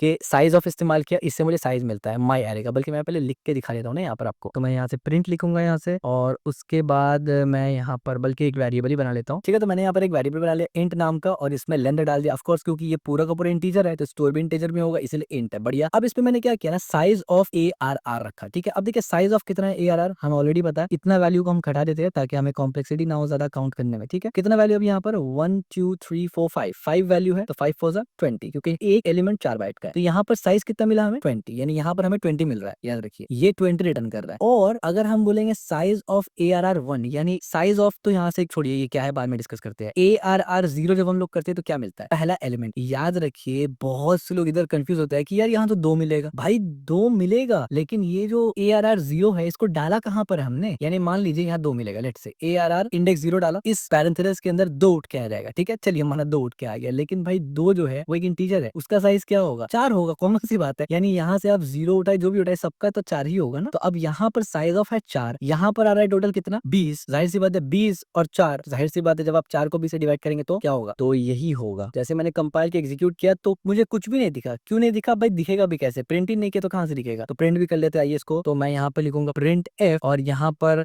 फॉर्मेट स्पेसिफायर में -d देना पड़ेगा, मतलब %d देना पड़ेगा ऑफ कोर्स, क्योंकि ये तो इंटीजर है। और यहाँ पर हमें लेंथ को प्रिंट करना पड़ेगा। ठीक है, तो जैसे मैंने लेंथ को प्रिंट किया यहाँ पर, और अब आप देखेंगे यहाँ पर, बल्कि मैं यहाँ लिख देता हूँ, बल्कि लिखता क्यों, पहले प्रिंट ही करता हूँ। ठीक है, CLS कर देते हैं यहाँ पर, और यहाँ पर जैसे मैंने कंपाइल और एग्जीक्यूट किया तो एंड में आपको, एंड में दिखा, कहाँ दिखा? अच्छा, नीचे का 2 प्रिंट में बंद करता हूँ, फिलहाल कंफ्यूजन क्रिएट कर रहा है ये बहुत ज्यादा। कंपाइल एंड एग्जीक्यूट किया जैसे मैंने, तो अब देखिए नीचे आपको 5 दिख रहा है। ठीक है, तो मैं यहाँ पर कर देता हूँ टोटल एलिमेंट इन एरे। ठीक है, टोटल एलिमेंट इन एरे जैसे मैंने किया तो अब बहुत ही अच्छा वर्बोसिटी में मुझे दिखेगा। यहाँ पर मैंने कंपाइल किया इसको और एग्जीक्यूट किया, तब देखिए total element in array is 5। मतलब मैंने पूरा मैथमेटिक्स फॉर्मूला समझा दिया आपको, सिंपल से तो था एकदम। ठीक है, तो आप समझ गए कि लेंथ कैसे। अब यहाँ पर क्या होता है ना कि सी प्रोग्रामिंग लैंग्वेज में इनबिल्ट कोई तरीका ऐसा नहीं है कि आप डायरेक्ट ही कोई ऑपरेटर लगाए, फंक्शन लगाए तो आपको लेंथ मिल जाए। लेकिन यहाँ पर सिंपल तरीका है लेंथ का कि आप पहले साइज ऑफ ARR करें, उसके बाद साइज ऑफ ARR 0 करें। ठीक है, अच्छा तो यहाँ पर 0 ही क्यों किया भाई? 0 के अलावा कुछ और क्यों नहीं कर सकते थे? यहाँ पर तो 0 1 2 3 4 तक एलिमेंट है, तो लीजिए भैया मैं 3 लगा देता हूँ यहाँ पर। यानी अब क्या होगा यहाँ पर ARR के अंदर, यहाँ पर कौन सा वैल्यू आएगा? 0 1 2 3 8 आएगा। यहाँ पर अब 8 आएगा, तो क्या फर्क पड़ता है? 8 जो इंटीजर है, 8 क्या 800 भी क्यों ना आ जाए इसमें, अगर वो एक इंटीजर है तो उसका साइज तो उतना ही होगा ना, 4 बाइट। तो जाहिर सी बात है घुमा फिरा के कैलकुलेशन में अपना कोई भी प्रॉब्लम नहीं आएगा। मैंने सेव किया, कंपाइल किया, एग्जीक्यूट किया, अभी भी एरे का वैल्यू यानी जो एलिमेंट है वो 5 ही है। ठीक है, तो सब कुछ क्लियर हो गया। ये मैं ड्राई रन और एक्सप्लेन वगैरह सब कुछ इन डिटेल समझा रहा हूँ। ठीक है, दोबारा आते हैं स्लाइड्स पे। अब एक है यूनिवर्सल फॉर्मूला, यानी यूनिवर्सल क्या मतलब? यही यूनिवर्सल फॉर्मूला है। जब भी आपको एलिमेंट देखना हो, सिंपल सी बात है, साइज ऑफ पूरा एरे का वैल्यू डालिए और कोई भी इंडेक्स उठाइए अपने मन मर्जी से। 0 कन्वीनियंस होता है क्योंकि पहला वाला है, अपना पहला वाला उठाइए, जो मर्जी उठाइए, अब बस डिवाइड कर दीजिए बीच में। ठीक है, हाँ एक पैरेंथेसिस भी आप डाल सकते हैं दोनों के बीच में अगर आप चाहे तो, लेकिन क्योंकि यहाँ पर सिर्फ 2 ही चीज है ना, यानी 2 एक्सप्रेशन है ना जिनके दरमियान डिवीजन हो रहा है, तीसरा कुछ नहीं है, तो पैरेंथेसिस ना भी डाले कोई फर्क नहीं पड़ता। ठीक है, अगर 2 से ज्यादा कुछ कर रहे हैं तो पैरेंथेसिस डालना जरूरी है। Flexible loop. In this chapter you will learn how to use the formula to make loop that automatically adopt the size of array. अब यहाँ पर देखिए ये इंपॉर्टेंट चीज आ रहा है, अब हम लोग थोड़ा एडवांस लेवल की तरफ बढ़ रहे हैं। अब तक हम लोगों ने एरे का पूरा बेसिक्स पढ़ा, ठीक है, हमने क्या क्या पढ़ा जल्दी से एक बार रैप अप करते हैं क्योंकि नया टॉपिक आने वाला है एरे का। हमने देखा एरे क्या होता है, एरे का यूज क्या होता है, ठीक है, एरे को क्रिएट कैसे करते हैं, एरे को इनिशियलाइज और डिक्लेयर कैसे करते हैं। उसके बाद हमने देखा एरे का एलिमेंट को एक्सेस कैसे करते हैं और इंडेक्सेस के बारे में हमने डिटेल में पढ़ा। उसके बाद हमने देखा कि एरे के एलिमेंट को चेंज कैसे करते हैं, यानी वेरिएबल में जैसा असाइन करते हैं हम लोग वैल्यू, वैसे एरे के एलिमेंट को हम लोग चेंज करते हैं। उसके बाद हमने देखा कि एरे का साइज कैसे बताते हैं, यानी हमने देखा कि दो तरीका है, एक तो है कि एरे का साइज अगर नहीं बताना है मुझे तो मुझे एरे जब बनाया उसी वक्त इनिशियलाइज भी करना पड़ेगा, और अगर मुझे एरे का साइज देना है तो मैं बाद में भी इनिशियलाइज कर सकता हूँ, ठीक है, ये टोटली आपके ऊपर है, दो तरीके का है, आप इस्तेमाल कर सकते हैं, साइज दो या ना दो ये आपके ऊपर है, काम करेगा। और मेमोरी मैनेजमेंट के लिए ये बेहतर होता है कि आप साइज को फिक्स कर दे एरे का, ठीक है। उसके बाद हमने देखा कि एरे में सेम टाइप का डेटा टाइप ही डालना है आपको, अलग अलग नहीं डालना, अदरवाइज टाइप कन्वर्जन होगा जो कि आप नहीं चाहते हो। टाइप कन्वर्जन क्या है डिटेल में हम लोग प्रीवियस वीडियोस में पढ़ चुके हैं। इसके बाद हमने देखा कि एरे का साइज को कैसे गेट कर सकते हैं, जैसे वेरिएबल का साइज को गेट करते हैं साइज ऑफ ऑपरेटर से, वैसे एरे का साइज भी गेट करते हैं साइज ऑफ ऑपरेटर से ही। लेकिन अब फिर हमने पढ़ा कि एरे का साइज तो गेट कर लिया लेकिन वो मेमोरी का साइज था एरे का, लेकिन एरे में एलिमेंट कितना है वो काउंट करना है मुझे, कितना एलिमेंट टोटल एरे में है, 1 है 2 है 10 है 20 है 20,000 है 20 लाख है, कितना है। उसके लिए हमने सिंपल सा फॉर्मूला देखा कि साइज ऑफ एरे पूरा, यानी साइज ऑफ पूरा एरे और साइज ऑफ एरे का कोई एक इंडेक्स, मोस्टली 0 डाल देते हैं, तो इससे क्या होगा कि आपका एग्जैक्ट एलिमेंट कितना एरे के अंदर वो मिलके आ जाएगा। और ये यूनिवर्सल फॉर्मूला यानी किसी भी डेटा टाइप पे कहीं भी आप लगा सकते हैं। इसके बाद अब हम लोग पढ़ेंगे एरे का इस्तेमाल लूप के अंदर, यानी अब तक हम लोग क्या कर रहे थे, अगर आपने गौर किया हो हम लोग एक एक एलिमेंट को प्रिंट करवा रहे थे, एक एलिमेंट को मॉडिफाई कर रहे थे, पूरा का पूरा एरे को प्रिंट नहीं किया, पूरा का पूरा एरे को अब तक हमने प्रिंट नहीं किया। तो पूरा का पूरा एरे प्रिंट करने का एक ही तरीका है, वो है लूप। इसी तरीके से अगर आप एक से ज्यादा मल्टीपल मॉडिफिकेशन या करना चाहते हैं पूरे के पूरे एरे में, लूप इज द बेस्ट। तो लूप आपका बेस्ट फ्रेंड है, इसीलिए मैं लूप में बहुत टाइम इन्वेस्ट किया था कि भाई लूप समझ लो, क्योंकि लूप आगे में किंग है, हर चीज में लूप आएगा बहुत ज्यादा, ठीक है। लूप थ्रू एरे यानी एरे पे लूप चलाना है। अब आप समझ गए होंगे लूप चलाएंगे मतलब हर एलिमेंट पे लूप चलेगा, तो जाहिर सी बात है हर एलिमेंट को इजीली प्रिंट कर सकते हैं। कैसे कर सकते हैं वो समझिए। अब दो अलग अलग कॉन्सेप्ट को हम लोग मर्ज करने जा रहे हैं, और ये होता है असल फाउंडेशन के, अगर वो दो अलग अलग कॉन्सेप्ट जिसको मर्ज कर रहे हैं अगर उसका अंडरस्टैंडिंग है तो मर्ज के बाद आपको ज्यादा डिफिकल्टी नहीं आएगा। You can use a for loop to go through the element of an array by writing the size of an array in the loop condition, यानी आप लूप की मदद से एरे का पूरा एलिमेंट में ट्राइवर्स कर सकते हैं, यानी घूम सकते हैं एक एक करके और उसको प्रिंट कर सकते हैं लूप के कंडीशन में उसको देकर। क्या मतलब है समझाऊंगा। In this example the array has a 4 element, we use i less than 4। यहाँ पर एग्जांपल में 4 एलिमेंट है एरे में और हमने i लेस देन 4 इस्तेमाल किया। However this is not ideal since it will only work for array of a specific size. यानी यहाँ पर दो पॉइंट है। सबसे पहले दो पॉइंट को बताने से पहले मैं ये इसको यहाँ से उठाता हूँ टाइम बचाने के लिए, क्योंकि मैं एक्सप्लेनेशन पे ज्यादा ध्यान देना चाहता हूँ फिलहाल, अदरवाइज वीडियो बहुत ज्यादा लंबा हो जाएगा। और मैं इसको पूरा यहाँ से उठाऊंगा और यहाँ से कमेंट आउट कर दूंगा। उसके बाद मैं यहाँ से नीचे आऊंगा और इसको सबसे पहले प्रिंट करते हैं, यानी पेस्ट करते हैं। पेस्ट कर दिया, सबसे पहले इसको समझेंगे फिर जाए कॉन्सेप्ट समझेंगे। देखिए यहाँ पर क्या हुआ, ये एक सिंपल सा एरे इनिशियलाइजेशन है विदाउट अ साइज, ठीक है, विदाउट अ साइज। एक हमने फॉर लूप का इनिशियलाइजर बना लिया, आपको पता ऑलरेडी हम लोग इनिशियलाइज करते हैं फॉर लूप को। फॉर लूप के लिए आई बना लिया। अब हमने क्या किया फॉर लूप में, हमने बोला आई इज इक्वल टू 0, यानी लूप 0 से स्टार्ट होगा। आई लेस देन 4 यानी ये आई का वैल्यू 4 तक जाएगा, यानी 3 तक जाएगा, ठीक है, 3 बार ही प्रिंट होगा ये। और आई प्लस प्लस यानी एक एक करके वैल्यू बढ़ता रहेगा। तो हमने क्या किया, हमने ये बोला कि भाई प्रिंट करवाओ इंटीजर को, स्केप सीक्वेंस से हमने लाइन चेंज किया। और अब यहाँ पर गौर से देखिए क्या किया, माई नंबर्स क्या था, माई नंबर्स हमारा पूरा का पूरा एरे था और उसके अंदर ये जो आई था ना इसको एज ए इंडेक्स भेज दिया हमने। यानी अब माई नंबर हमारा एक एरे है, उसमें कितना एलिमेंट है, 4 एलिमेंट है। तो ये आई का वैल्यू भी कितना है, 0 है। तो यहाँ मान लीजिए 0 आ जाएगा। तो जब माई नंबर के अंदर 0 लिखते हैं तो क्या होता है, 25 आएगा। जब इसके अंदर 1 आएगा तो क्या होगा, 5 आएगा। जब इसके अंदर 2 आएगा तो क्या होगा, 75 आएगा। जब इसके अंदर 3 आएगा तो क्या होगा, 100 आएगा। तो आप समझ रहे किस तरीके से हमने इस्तेमाल किया, यानी लूप का आई को हम लोग एरे का एज एन इंडेक्स इस्तेमाल कर रहे हैं और एरे का वेरिएबल को लूप के अंदर डाल दिया ताकि बार बार ये कॉल हो जब तक कंडीशन ट्रू हो। और जैसे जैसे आई बढ़ता है, आपको पता हम लोग इंक्रीमेंट करते हैं, तो ये जो आई बढ़ रहा है स्मार्टली हमने क्या किया, इसको एज एन इंडेक्स पास कर दिया एरे के अंदर। पहले तो प्रिंट करवाऊंगा मैं, उसके बाद मैं आपको बताऊंगा ये आइडियल नहीं है। आइडियल नहीं है का मतलब ऐसे इस्तेमाल नहीं करना। तो मैंने इसको प्रिंट करा, आप देखिए पहले 25 आया, 50 आया, 70 आया, 100 आया, बढ़िया बिल्कुल। लेकिन ऐसा नहीं करना आपको। अब आप बोलेंगे क्यों नहीं करना भाई, इतना मुश्किल से ये समझ में आया अच्छा खासा। इसलिए नहीं करना ना क्योंकि यहाँ पर आप खुद से 4 बोल रहे हैं। यानी मान लीजिए अगर आपको साइज पता ही नहीं है यहाँ पर, तो आप क्या लिखेंगे कंडीशन में, मान लीजिए ये आपके पास नहीं है, ये आपको नहीं पता कितना है, तो आप यहाँ पर लिखेंगे क्या, हाउ, किस तरीके से आप पता करेंगे कि भाई कितना साइज। आप मन मर्जी तो नहीं लिख सकते ना 4 5 6, अभी तो आपको मालूम है इतना है तो आपने लिख दिया। तो हाँ, ये अभी सबसे पहले हमने एक आपको बेसिक एग्जांपल दिया कि जब हमको मालूम है तो कैसे कंडीशन लिखते हैं, जो कि पुराना तरीका दिखता है, सिर्फ यहाँ पर चेंजेस आया हमें, ठीक है। अब सवाल ये पैदा होता है कि जब हमें पता ही नहीं है, जो आइडियल तरीका है रियल वर्ल्ड में जब आप बनाएंगे तो ऐसे ही बनाएंगे, तो वो कैसे बनाएंगे, इसको मैं बंद करता हूँ पहले कोपायलट को। अब मैं आपको बताता हूँ यहाँ स्लाइड्स पे आके कि भाई आइडियल तरीका क्या है वो समझिए। Making a better loop, better loop आप कैसे बनाते हैं। यहाँ पर आप क्या करिएगा, इन द प्रीवियस चैप्टर यानी ऊपर हमने पढ़ा, you will learn how to calculate the number of element in the array using a size of formula. अब आपको पता है कि हमने एरे के अंदर कितना एलिमेंट उसको कैलकुलेट करना सीख लिया था साइज ऑफ के मदद से। बढ़िया, हाँ सीख लिया था। Now we can use that to write a loop that work for array as an size. This is more flexible and sustainable way. अब मैं यहाँ से पहले कोड उठा के आपको बाद में एक्सप्लेन करूंगा और फिर आनंद ही आनंद, आपको मजा आएगा कि भाई कोड समझ में आ गया। देखिए अब यहाँ पर क्या हो रहा है, बहुत सिंपल सा चीज है। ये एक एरे है हमारा, इसके अंदर हमने वैल्यू डाल दिया, 4 वैल्यू डाल दिया। इतना तो आपको 100% क्लियर है, कोई भी डाउट नहीं, जर्रा बराबर भी नहीं है। उसके बाद हमने क्या किया, लेंथ एक वेरिएबल लाया, यहाँ इंटीजर किया और साइज ऑफ के अंदर एरे डाल दिया। तो जाहिर सी बात है एरे का टोटल एरे का, हाँ, पूरा का पूरा एलिमेंट का कितना साइज है, तो 4 इंटू 4 16 हो गया। तो यहाँ पर 16 आ गया। तो साइज कितना है, 16 बाइट साइज आ गया। ठीक है, उसके बाद आपने क्या किया, यहाँ पर से एक वैल्यू उठाया यानी 4 उठाया। तो यहाँ पर से जब डिवाइड हुआ तो यहाँ पर एक लेंथ आ गया इसका, और ये लेंथ क्या है, एलिमेंट है, यानी यहाँ पर 4 मिलेगा आपको। ठीक है, क्योंकि 4 4 से 16 होता है, राइट। तो यहाँ पर 4 एलिमेंट है, आपको लेंथ 4 मिल गया। अब आप क्या कर रहे हैं कि आपको एरे का लेंथ मालूम चल गया, जो कि यहाँ मालूम नहीं था ना। हमने क्या बोला था कि यहाँ पर तो हमें ऑलरेडी मालूम था कि एरे का लेंथ 4 है, तो हमने यहाँ से 4 लिख दिया। बट लेट से आपको नहीं दिख रहा है एरे, लेकिन एरे नहीं भी दिखे तो आप सिर्फ इसको लिख के भी तो लेंथ निकाल सकते हैं ना। अगर आपको एरे नहीं भी दिख रहा है लेकिन एरे वेरिएबल तो आप एक्सेस कर पा रहे, तो आप उसका लेंथ निकाल सकते हैं। तो घुमा फिरा के हम इसी पोजीशन पे आ गए कि लेंथ मालूम चल गया। कहाँ है लेंथ, लेंथ वेरिएबल पे। कैसे मालूम किया, इस तरीके से जैसे हमने पहले डिस्कस किया ऑलरेडी। तो लेंथ मालूम चल गया, अब वो लेंथ पे रहने देते हैं। अब हम लोग लूप चलाते हैं। सबसे पहले आई डिक्लेयर किया, ठीक है भाई आई डिक्लेयर किया। अब हमने क्या किया, फॉर लूप लिखा यहाँ पर आई इज इक्वल टू 0 के भाई 0 से स्टार्ट होगा। अब आपको समझ में आया कि लूप 0 से क्यों स्टार्ट करते हैं हम लोग बार बार, क्यों। वीडियो को अभी पॉज करिए और कमेंट करिए कि 0 से क्यों लूप स्टार्ट करते हैं हम लोग। अगर आपने ये जवाब दिया क्योंकि एरे को एक्सेस करना पड़ता है और एक स्टैंडर्ड है, बिल्कुल 110% आपने सही कहा। ठीक है, most of the time loop का इस्तेमाल होता है एरेज वगैरह और इंडेक्स के साथ काम करने में। That's one of the reasons why वहां एक स्टैंडर्ड बन गया कि लोग 0 से स्टार्ट करते हैं। जब आप प्रैक्टिस कर रहे हो कोई और काम के लिए, आप कहीं से भी स्टार्ट कर सकते हैं, लेकिन आप देखते होंगे कि सब कोई 0 ही से स्टार्ट करते हैं। उसका पीछे रीजन यही है कि इंडेक्स 0 से स्टार्ट होता है। ठीक हो गया, तो इसलिए हम लोग आई को 0 से स्टार्ट करते हैं। अगर हम 1 से करेंगे ना तो पहला एलिमेंट एरे का छोड़ जाएगा। That make sense totally, right. तो हमने इनिशियलाइज किया I is equal to 0, okay. अब यहाँ पर हमने क्या बोला कि आई लेस देन लेंथ। लेंथ का मतलब ये लेंथ, ये लेंथ में क्या है, एरे का एलिमेंट है। यानी वही घुमा फिरा के लेस देन 4 की जगह, जो कि हार्ड कोडेड था, और ये 4 मैं बदल नहीं सकता, लेकिन और ये मुझे पता कैसे चलेगा कि यहाँ 4 है अगर मुझे ये दिखेगा नहीं तो। लेकिन यहाँ पर क्या हुआ कि मुझे ये एरे दिखने का जरूरत ही नहीं है। मान लीजिए यहाँ 4 की जगह 400 होता, इस फॉर्मूला को लगा के तो मुझे पता चल ही जाता कि यहाँ 400 है, और मुझे यहाँ 400 लिखने का जरूरत ही नहीं पड़ता। यहाँ जो भी वेरिएबल है मैं यहाँ पुट कर देता। लेट से कल को ये 400 से घट के 300 हो जाता, तो खुद ब खुद इस फॉर्मूला के तहत लेंथ वेरिएबल में 300 आ जाता,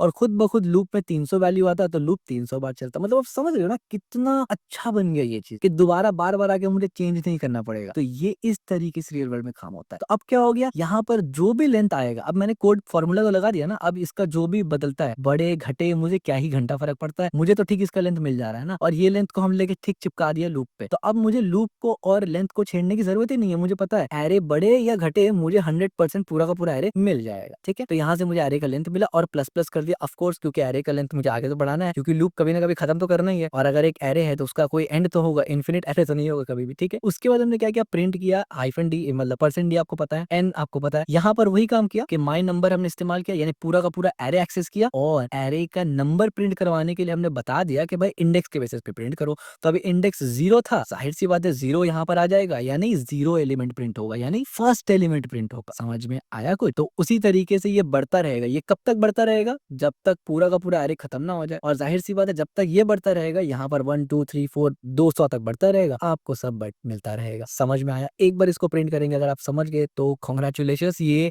लिटरली बता रहा हूँ बहुत डिफिकल्ट पार्ट है बिगिनर्स के लिए, पछना छूट जाता है बिगिनर्स को, उनको नहीं समझ में आता। अगर आपको समझ में आया, hats off bro, hats off. तो अब मैं इसको एग्जीक्यूट करता हूँ और आप देखिए 25 50 75 100। अब मैं यहाँ पर कुछ ट्वीक करूंगा जिससे जो मैंने बोला वो आपको और ज्यादा प्रिसाइजली समझ में आए। मैं यहाँ पर रैंडमली कुछ वैल्यूज डाल देता हूँ लाइक दिस। मुझे लिटरली नहीं पता, बस मैं कुछ तो भी डाल रहा हूँ, बहुत लंबा लंबा वर्ड, ठीक, कुछ भी मैंने डाल दिया है यहाँ पर, मुझे नहीं आइडिया। ठीक है, अब मुझे गिनने विनने की जरूरत नहीं, मैं सिंपल सा दोबारा से इसको कंपाइल करके एग्जीक्यूट करूंगा, एग्जैक्ट नंबर मिलेगा मुझे। एज यू कैन सी, आप देखिए लाइन बाय लाइन वही मिला है। स्टार्टिंग में 25 है या 25 50, आप चाहे तो वीडियो पॉज करके मिला सकते हैं। ठीक है, हो ही नहीं सकता कि आगे पीछे मिल जाए, इट्स नॉट पॉसिबल, क्योंकि ये मशीन और ये कोड है, ये बदल नहीं सकते, ये गलती नहीं कर सकता अनटिल अनलेस कि मैंने गलत लिखा हो, राइट। तो अब यहाँ पर ये तो एक हो गया। अब आप यहाँ पर देखिए, अगर हम यहाँ 0 की जगह 1 लिख देते तो क्या हो, 25 नहीं दिखता, 50 से हमें दिखना। अभी देखिए 25 दिख रहा है ना। अब अगर मैंने इसको 1 कर दिया ना, तो अब यहाँ पर क्या आएगा, 1 आएगा। तो जाहिर सी बात है इसका मतलब सेकंड एलिमेंट एक्सेस होगा, यहाँ से 50 25 स्किप हो जाएगा। तो मैं जैसे इसको यहाँ पर CLS करता हूँ और इसको थोड़ा छोटा कर लेता हूँ ताकि कन्वीनियंसली आपको दिखे। ठीक है, मैंने इसको छोटा कर लिया, 100 की देता, और मैं इसको सेव करूंगा और इसके बाद मैं GCC कंपाइल और यहाँ पर जैसे एग्जीक्यूट करूंगा, आप देखिए 50 या 25 उड़ गया। तो this is one one of the reasons why कि आप हर किसी को देखते होंगे लूप में i is equal to zero, i is equal to zero. One of the reason ये है कि लूप का सबसे पहला इस्तेमाल एज अ बिगनर जो आप करेंगे वो एरे में ही करेंगे। हाँ, एडवांस लेवल पे तो लूप को आप कहीं भी इस्तेमाल कर सकते हैं, कहीं भी घुसा दीजिएगा आप loop, that is different. But जब आप प्रैक्टिस करते हैं ना कि लूप इस्तेमाल कहाँ करेंगे, एरे इज द सबसे पहला चीज जिसमें आप इस्तेमाल करते हैं। सो इसलिए i is equal to zero का आदत रखा जाता है ताकि आपको अनइंटेंडेड रिजल्ट ना मिल जाए। ठीक हो गया? तो आई होप आपको डिटेल में समझ में आ गया होगा कि लूप में एरे कैसे इस्तेमाल करते हैं, बच्चा वाला, दिस इज कॉल्ड बच्चा वाला एरे,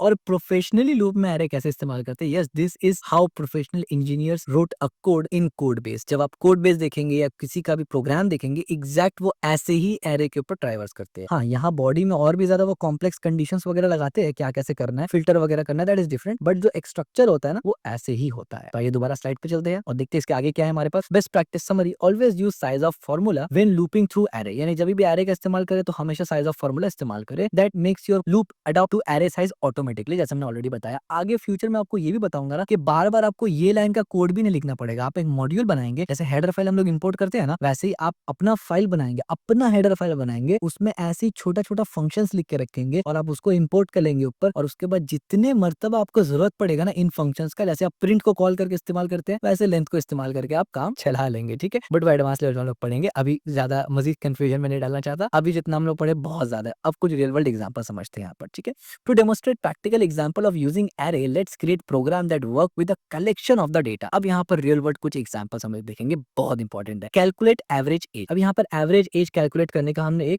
प्रोग्राम बनाया। This example creates a program that calculate the average of different ages. सबसे पहले मैं यहाँ से कॉपी करूंगा इसको पूरा और आपको जाके कोड में दिखाऊंगा ताकि जूम जूम करके मैं अच्छे से समझा सकूं। राइट, इसको यहाँ से मैं कमेंट आउट करूंगा दोबारा से, और मेक श्योर कि अगर आप कोड लिखते वक्त कहीं स्टक हो जाए, वीडियो पॉज करके आप जरूर लिखे, प्रैक्टिस इज इंपॉर्टेंट। ठीक है, थोड़ा सा छोटा कर लेता हूँ मैं इसको। हाँ, अब देखिए सबसे पहले मैंने क्या किया, मैंने एक एज नाम का एरे बनाया और ऑफ कोर्स मैं इसको खाली रखा। अरे यार, मैंने इसको खाली रखा। राइट, अब इसमें कुछ कुछ वैल्यू है, ठीक है, यानी लोगों का एज डाला हुआ है हमने रैंडमली। यहाँ पर हमने क्या किया, फ्लोट लिया। फ्लोट क्यों लिया समझ में आएगा आपको, एवरेज। हाँ, अब एवरेज जैसा या मतलब फ्लोट, जाहिर सी बात है एवरेज हमें डेसिमल में दे सकता है ना, तो इस वजह से हमने फ्लोट ले लिया पहले ही, ताकि ऐसा ना हो कि डेसिमल पॉइंट ही उड़ जाए। ठीक है, तो हमने क्या लिया, एवरेज को भी फ्लोट में लिया और सम को भी फ्लोट में लिया। ठीक है, यानी हम चाहते हैं कि जब सम हो तब भी वो फ्लोट में हो, इंट में ना हो। अगर आप बोलेंगे यार इसका क्या मतलब है, टाइप कन्वर्जन वाले और प्रीवियस वीडियो हमने देखा है कि अगर आप डिवीजन प्रॉब्लम, हमने ये समझा था कि अगर आप दो इंटीजर को डिवाइड भी करते हैं ना, भले ही स्टोर आप फ्लोट में करें, लेकिन तब भी प्रिसीजन उड़ जाएगा, क्योंकि डिवाइड होते वक्त वो इंटीजर था, तो आपको डिवाइड होते वक्त उनको फ्लोट में कन्वर्ट करना पड़ता है, पैरेंथेसिस के अंदर फ्लोट लिख के। अगर आपको ये नहीं समझ में आया, प्रीवियस वीडियो आपने मिस किया, तो जाके जरूर उसको देख लेना। ठीक है, तो आपको समझ में आएगा। यहाँ पर हमने फ्लोट और एवरेज और सम जीरो रखा। ठीक है, सम जीरो रखा भी इनिशियली। ठीक है, उसके बाद हमने आई डिक्लेयर किया और यहाँ पर इंट,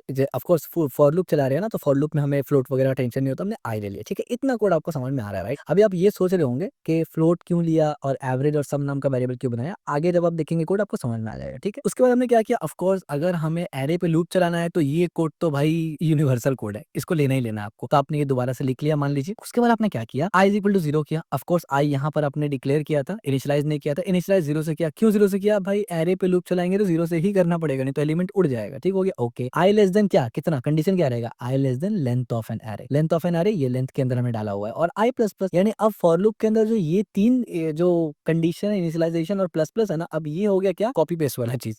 यानी आपको पता है हमेशा आई प्लस जीरो, यानी I is equal to zero रखना है, और आई लेस देन लेंथ ही होगा हमेशा, और आई प्लस प्लस ही होगा हमेशा। 95% या 99% यही होगा रिपीटेड कोड। इसके बाद जो बॉडी होगा ना, उसमें आप चेंजेस करेंगे। तो अभी देखिए बॉडी में हमने क्या चेंजेस किया। यहाँ पर हमने क्या किया कि जब तक ये कंडीशन ट्रू हो तो लूप चले। तो ऑफ कोर्स लूप कब तक चलेगा, जब तक एरे का हर एलिमेंट पे वो घूमना ले। घूमना ले का मतलब हर एलिमेंट को देखना ले या प्रिंट ना कर ले। अब कितना एलिमेंट है मेरे को क्या लेना देना, लिहाज लेंथ तो डाल दिया ना, अब वो जितना होगा चल जाएगा। मुझे क्या करना है, मुझे ये करना है कि ये जो एक वेरिएबल हमने बनाया था ना सम नाम का, उस पे उसका इनिशियलाइजेशन किया था, वैल्यू क्या था, जीरो था। हमने क्या किया, सम प्लस इक्वल टू। अब प्लस इक्वल टू लगने से आप समझ जाइए कि जो वैल्यू है सम में, उसमें कुछ नंबर ऐड करके सम में डाल देना है। तो अभी सम में क्या है, यानी फर्स्ट टाइम जब फर्स्ट टाइम ये बॉडी में लूप जाएगा, लूप का बॉडी में एग्जीक्यूट होगा, तो सम का वैल्यू जीरो है। ठीक है, ओके, जीरो है। प्लस इक्वल टू एज, तो एज और ये आई है, आई कौन सा वाला है, ये लूप का आई है। ये कितना बार चलेगा, जितनी बार एरे का लेंथ चलेगा। और जब ये आई स्टार्ट किससे हो रहा है, जीरो से हो रहा है, तो अभी यहाँ पर क्या आएगा, एज के अंदर जीरो आएगा, और एजेस एक एरे है उसके अंदर जीरो करेंगे तो फर्स्ट एलिमेंट एक्सेस हो जाएगा। तो यहाँ पर मुझे फर्स्ट आइटरेशन में 20 मिला, तो 20 को लेकर हमने कहाँ डाला, सम में डाला। अच्छा, सम में पहले से कुछ था, हाँ जीरो था, तो जीरो प्लस 20 कितना होता है, 20 होता है। बढ़िया हो गया। सेकंड आइटरेशन में फिर क्या होगा, 22 को लेकर हम सम में डालेंगे, लेकिन इस वक्त सम में ऑलरेडी 20 है, तो 20 प्लस 22 ऑफ कोर्स आप समझ गए होंगे 42। ऐसे करते करते सबको पूरा प्लस करना है। यानी 20, 22, 18, 35, 48, 26, 87, 70 प्लस, सबका प्लस अब सम के अंदर आ जाएगा क्योंकि हर बार प्लस इक्वल टू कर रहे हैं, राइट। बढ़िया। तो इसका मतलब पूरा का पूरा एरे चाहे उसका लेंथ जितना भी हो, डजंट रियली मैटर, सबका सम हो जाएगा। सबका सम होके कहाँ आएगा? सम के अंदर आएगा। तो इसीलिए हमने सम नाम का वेरिएबल बनाया था। हो गया। तो लूप चला, यानी तब तक लूप चलेगा जब तक पूरा एलिमेंट ना वो ट्राइवर्स कर ले, और जब तक पूरा एलिमेंट ट्राइवर्स करेगा वो सब एलिमेंट का प्लस करता रहेगा और सम में डालता रहेगा। काम एकदम हो गया यहाँ पर। यानी अब हमें सम वेरिएबल के अंदर क्या मिल गया? पूरा का पूरा सम टोटल ऑफ एरे। बढ़िया। अब मैंने क्या किया, नीचे में मैंने एक वेरिएबल बनाया AVG नाम का, यानी जो फ्लोट है उसको हमने इनिशियलाइज किया। हमने उसके अंदर क्या किया? सम। सम का मतलब क्या था? जितना भी एलिमेंट है सबका प्लस, सबका सम divided by length. Divided by length, length कौन सा था भाई? एरे का साइज, एरे का एलिमेंट का साइज। मान लीजिए यहाँ पर 100 है, ठीक है, यहाँ पर 100 है, तो 100 एलिमेंट है यहाँ पर, और यहाँ पर जितना भी नंबर है, तो जाहिर सी बात है जो नंबर है वो तो काफी बड़ा नंबर होगा। फिर अगर एज के हिसाब से भी देखें तो 1000 क्रॉस हो जाएगा या 500, 800, 900 चला जाएगा। तो यहाँ पर सम डिवाइड बाय लेंथ, और ये बेसिक सा फॉर्मूला है एवरेज निकालने का, कि आप जैसे ये कैलकुलेशन करते हैं तो इसका एवरेज निकलता है, और हमने AVG वेरिएबल के नाम में एवरेज को स्टोर करवा दिया। और क्योंकि एवरेज डेसिमल में आ सकता है, इसको फ्लोट रखा हमने। क्लियर हो गया बात? अच्छा, एक बात और बता दें, सम भी जो है वो भी फ्लोट डेटा टाइप में है, इसीलिए रखा ताकि सम और लेंथ जब कैलकुलेट हो तो एवरेज में फ्लोट में रिजल्ट आए। ठीक है, तो यहाँ पर काम हो गया। उसके बाद हमने क्या बोला? एवरेज द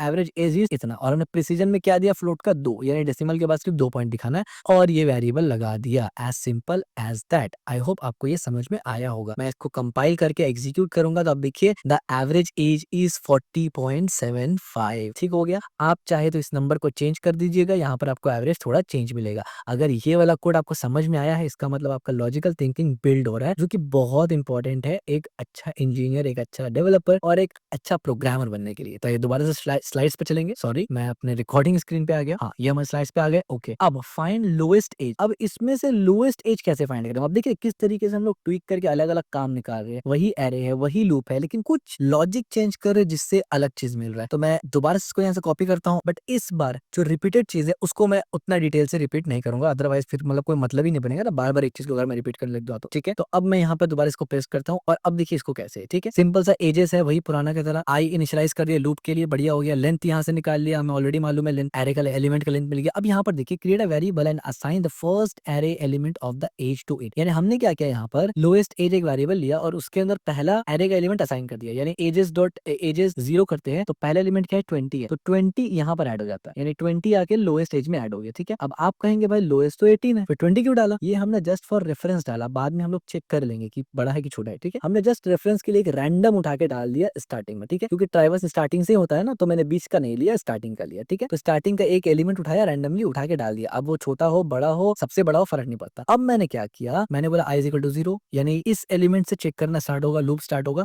कि कब तक चलेगा? पूरा एलिमेंट में चलेगा और i प्लस प्लस होगा। ठीक है, अब मैंने क्या किया कि इफ लोएस्ट एज, यानी लोएस्ट एज, अब इसके अंदर क्या वैल्यू है? 20, यानी पहला इंडेक्स का वैल्यू है। अगर लोएस्ट एज बड़ा हो एज डॉट आई से, तब जाके इफ के अंदर घुसेगा। अब एज डॉट आई क्या होगा? फर्स्ट आइटरेशन में एज डॉट आई भी 20 होगा और लोएस्ट एज भी 20 होगा, क्योंकि फर्स्ट आइटरेशन ये है ना, पहला इंडेक्स तो ये है। लोएस्ट एज में ऑलरेडी पहला इंडेक्स का वैल्यू डाला हुआ है हमने 20, और एजेस आई के अंदर 0 जाएगा तो पहला वैल्यू 20 एक्सेस होगा। तो हम लोग क्या पूछ रहे हैं कि क्या 20 20 से बड़ा है? तो बिल्कुल भी नहीं है। तो ये वाला लूप का बॉडी, यानी ये इफ का बॉडी नहीं चलेगा, इग्नोर हो जाएगा, और फिर से लूप चलेगा, सेकंड लूप। जब सेकंड लूप चलेगा तो सेकंड लूप में यहाँ पर क्या वैल्यू आएगा? लोएस्ट एज तो बिल्कुल 20 ही रहेगा एज इट इज, लेकिन एजेस आई अब बन जाएगा second index, first index sorry 1 हो जाएगा। तो 1 यहाँ पर कितना है? 22 है। तो ये फिर से चेक होगा, क्या लोएस्ट एज यानी क्या 20 बड़ा है 22 से? बिल्कुल नहीं, बड़ा नहीं है, तो ये फिर से इग्नोर हो जाएगा। अब जब थर्ड लेवल पे हम लोग जाएंगे ना, तो अब एजेस का क्या है? एजेस का वैल्यू 18 है, और लोएस्ट एज तो एज इट इज है 20, क्योंकि हमने कांस्टेंट इस पे रखा था। अब हम चेक करेंगे क्या 20 18 से बड़ा है? तो हाँ, बड़ा है। तो जैसे इसको बड़ा मिला, अब ये इफ का बॉडी को एग्जीक्यूट करेगा। इफ के बॉडी में हमने क्या लिखा? हमने लिखा लोएस्ट एज के अंदर एजेस आई को डाल दो। अब याद रखिए यहाँ पर एक इंपॉर्टेंट बात, आप ये सोच रहे होंगे एजेस आई के अंदर तो पूरा का पूरा एरे है, कौन सा वाला आई जाएगा? क्योंकि यहाँ पर तो हमें दिख नहीं रहा ना कौन सा इंडेक्स है। तो याद रखिए इसीलिए हमने ये जो आइटरेशन चलता है ना, ये बॉडी उसी हिसाब से चलता है। फॉर एग्जाम्पल थर्ड इंडेक्स जब आया यहाँ पर, जब इस लूप को आई प्लस प्लस करते करते थर्ड इंडेक्स आया, उसी वक्त ये वाला इफ ट्रू हुआ। तो इसका मतलब अभी इस बॉडी के पूरे एग्जीक्यूट होने तक आप थर्ड इंडेक्स को होल्ड कर रहे हैं। ठीक है, ये चीज ध्यान में रखना। तो जब आप थर्ड इंडेक्स को होल्ड कर रहे हैं तो ये इफ ट्रू हुआ थर्ड इंडेक्स के साथ, यानी यहाँ पर 18 वैल्यू है, और इफ के बॉडी में जब आपका आई गया ना, इफ के बॉडी के अंदर जब आपका आई गया ना, तो अभी भी आई थर्ड इंडेक्स ही होल्ड किया हुआ है, और नीचे अगर मजीद लंबा कोड होता ना तो वो आई अब तक थर्ड ही इंडेक्स कोड करता, अनटिल अनलेस की लूप दोबारा से यहाँ स्टार्ट हो, तब जाके वो फोर्थ इंडेक्स स्टार्ट करेगा। समझ में आया कि यहाँ पर हमें थर्ड इंडेक्स से क्यों मिल रहा है, क्योंकि ये बॉडी खत्म नहीं हुआ, राइट। हमने क्या किया, थर्ड इंडेक्स में जो भी वैल्यू था उसको उठा के लोएस्ट में डाल दिया, यानी हमने कंपेयर किया कि भाई जो वैल्यू एरे में है वो मेरे से छोटा है कि नहीं है, अगर छोटा है तो लोएस्ट में उसको डाल दो। अब यहाँ पर 18 आ गया, तो फिर अब लोएस्ट में क्या हो गया, 18 हो गया। अब 35 से जब चेक होगा, यहाँ पर दोबारा से आइटरेट होगा, तो 35 से चेक होगा तो क्या होगा, लोएस्ट में, यानी इस तरीके से होगा कि क्या 18 बड़ा है 35 से, फॉल्स, कुछ भी नहीं होगा। फिर चेक होगा क्या 18 बड़ा है 45 से, फॉल्स, ये भी फॉल्स, ये भी फॉल्स, ये भी फॉल्स, खत्म, लूप खत्म, आपको स्मॉलेस्ट नंबर मिल गया।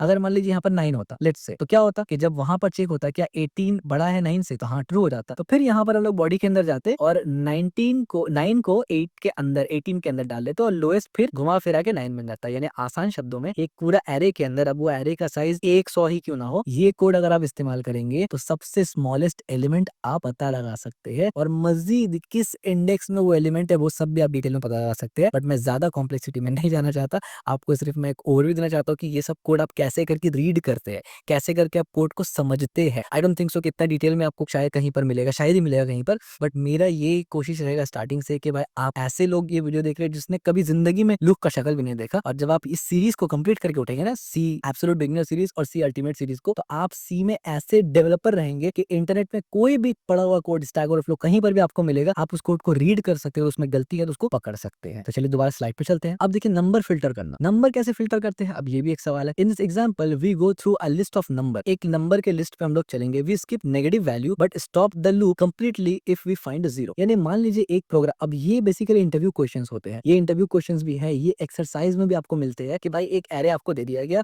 उसमें अगर नेगेटिव नंबर आए उसको स्किप करना, आपको नेगेटिव नंबर प्रिंट नहीं करना, और अगर जीरो आए तो रुक जाना, और उसके अलावा तमाम, यानी जीरो आए तो रुक जाएंगे, और जीरो से पहले जितना भी नॉन नेगेटिव नंबर है ना सबको प्रिंट करा हुआ। तो इस तरीके से मिल जाता था, तो बंदा सोचते ही पहले कि भाई कैसे करेंगे, नेगेटिव नंबर को भी रिमूव करना है, प्रिंट नहीं करना, जीरो पे रुक जाना है, लोग कंफ्यूज होते हैं। तो कंफ्यूज बिल्कुल भी नहीं होना, स्टेप बाय स्टेप काम करना है। इस पे भी आगे हम लोग डिस्कस करेंगे कि प्रॉब्लम को सॉल्व कैसे करते हैं स्टेप बाय स्टेप। को पायलट को दोबारा से मैं बंद कर देता हूँ, यहाँ पर मैं इसको पेस्ट करूंगा, ठीक है। अब यहाँ पर देखिए इसको समझते हैं, यहाँ पर मैंने सिंपल सा एक एरे बनाया, लेकिन एरे में कुछ ट्विस्ट है। ट्विस्ट क्या है, अब आप बोलेंगे ये माइनस क्यों आ गया, ये तो इंटीजर है। तो भैया हमने तो ऑलरेडी पढ़ा हुआ, इंटीजर में माइनस प्लस सब आता है, सिर्फ डेसिमल नहीं आ सकता। अच्छा ठीक है, बढ़िया। तो अब यहाँ पर क्या है, हमने यहाँ पर सिंपल सा एक एरे एलिमेंट ले लिया, यहाँ पर वही लेंथ ले लिया, पुराना स्टोरी, यहाँ पर वही आई ले लिया, ये वाला लाइन भी बिल्कुल as it is, as you can see. यहाँ पर हम लोग कुछ चेक कर रहे हैं, अब देखिए कंडीशन लगा रहे हैं, ये पूरा का पूरा फॉर लूप है, ठीक है, ध्यान रखना। सबसे पहले जब एलिमेंट 3 है, यानी फर्स्ट आइटरेशन में 0 एलिमेंट एक्सेस होगा ना, तो यहाँ पर क्या आ रहा है, 3 आ रहा है। आप दिमाग में ऐसे जहन में सोचे कि ये पूरा का पूरा हट के ये 3 यहाँ पर आ गया, तो सवाल यहाँ पर पूछा जा रहा है क्या 3 छोटा है 0 से, ट्रू है, बिल्कुल नहीं, ट्रू तो नहीं है, तो इसके बॉडी के अंदर ही जाएगा ही नहीं, ये नीचे चला जाएगा, सेकंड इफ में चला जाएगा। सेकंड इफ में जाके यहाँ चेक होगा, अभी भी कौन सा इंडेक्स चल रहा था, 0 इंडेक्स चल रहा था, क्योंकि बॉडी दोबारा स्टार्ट नहीं हुआ, ठीक है, हमने थोड़ी देर पहले इसको डिस्कस किया था। तो अभी इस पे मान के चलिए 0 है यहाँ पर, तो 0 इज इक्वल टू 0, क्या ये ट्रू है, तो नहीं भाई 0 तो है ही नहीं, यहाँ पर तो 3 है, पहला इंडेक्स था ना 3 है, ये भी फॉल्स हो गया, तो ये भी नहीं चला। यहाँ पर सीधा क्या करेगा, वो प्रिंट कर देगा, यानी यहाँ पर इंडेक्स का नंबर प्रिंट कर देगा कि भाई कौन सा इंडेक्स था अब तक जो चल रहा था, ऊपर से इतना कंडीशन चेक करके आए, वो इंडेक्स नंबर 1 था, यानी इंडेक्स नंबर 1 का वैल्यू प्रिंट करेगा 3। अब आएगा सेकंड, प्लस प्लस किया ना, प्लस प्लस किया, फर्स्ट इंडेक्स पे आएगा, ये 0 इंडेक्स से स्टार्ट हुआ था। अब जब फर्स्ट इंडेक्स पे आया तो क्या चेक करेगा, सबसे पहले ये फर्स्ट इंडेक्स पे क्या वैल्यू है, -1, तो यहाँ -1 आ गया, तो क्या -1 छोटा है 1 से, यस, -1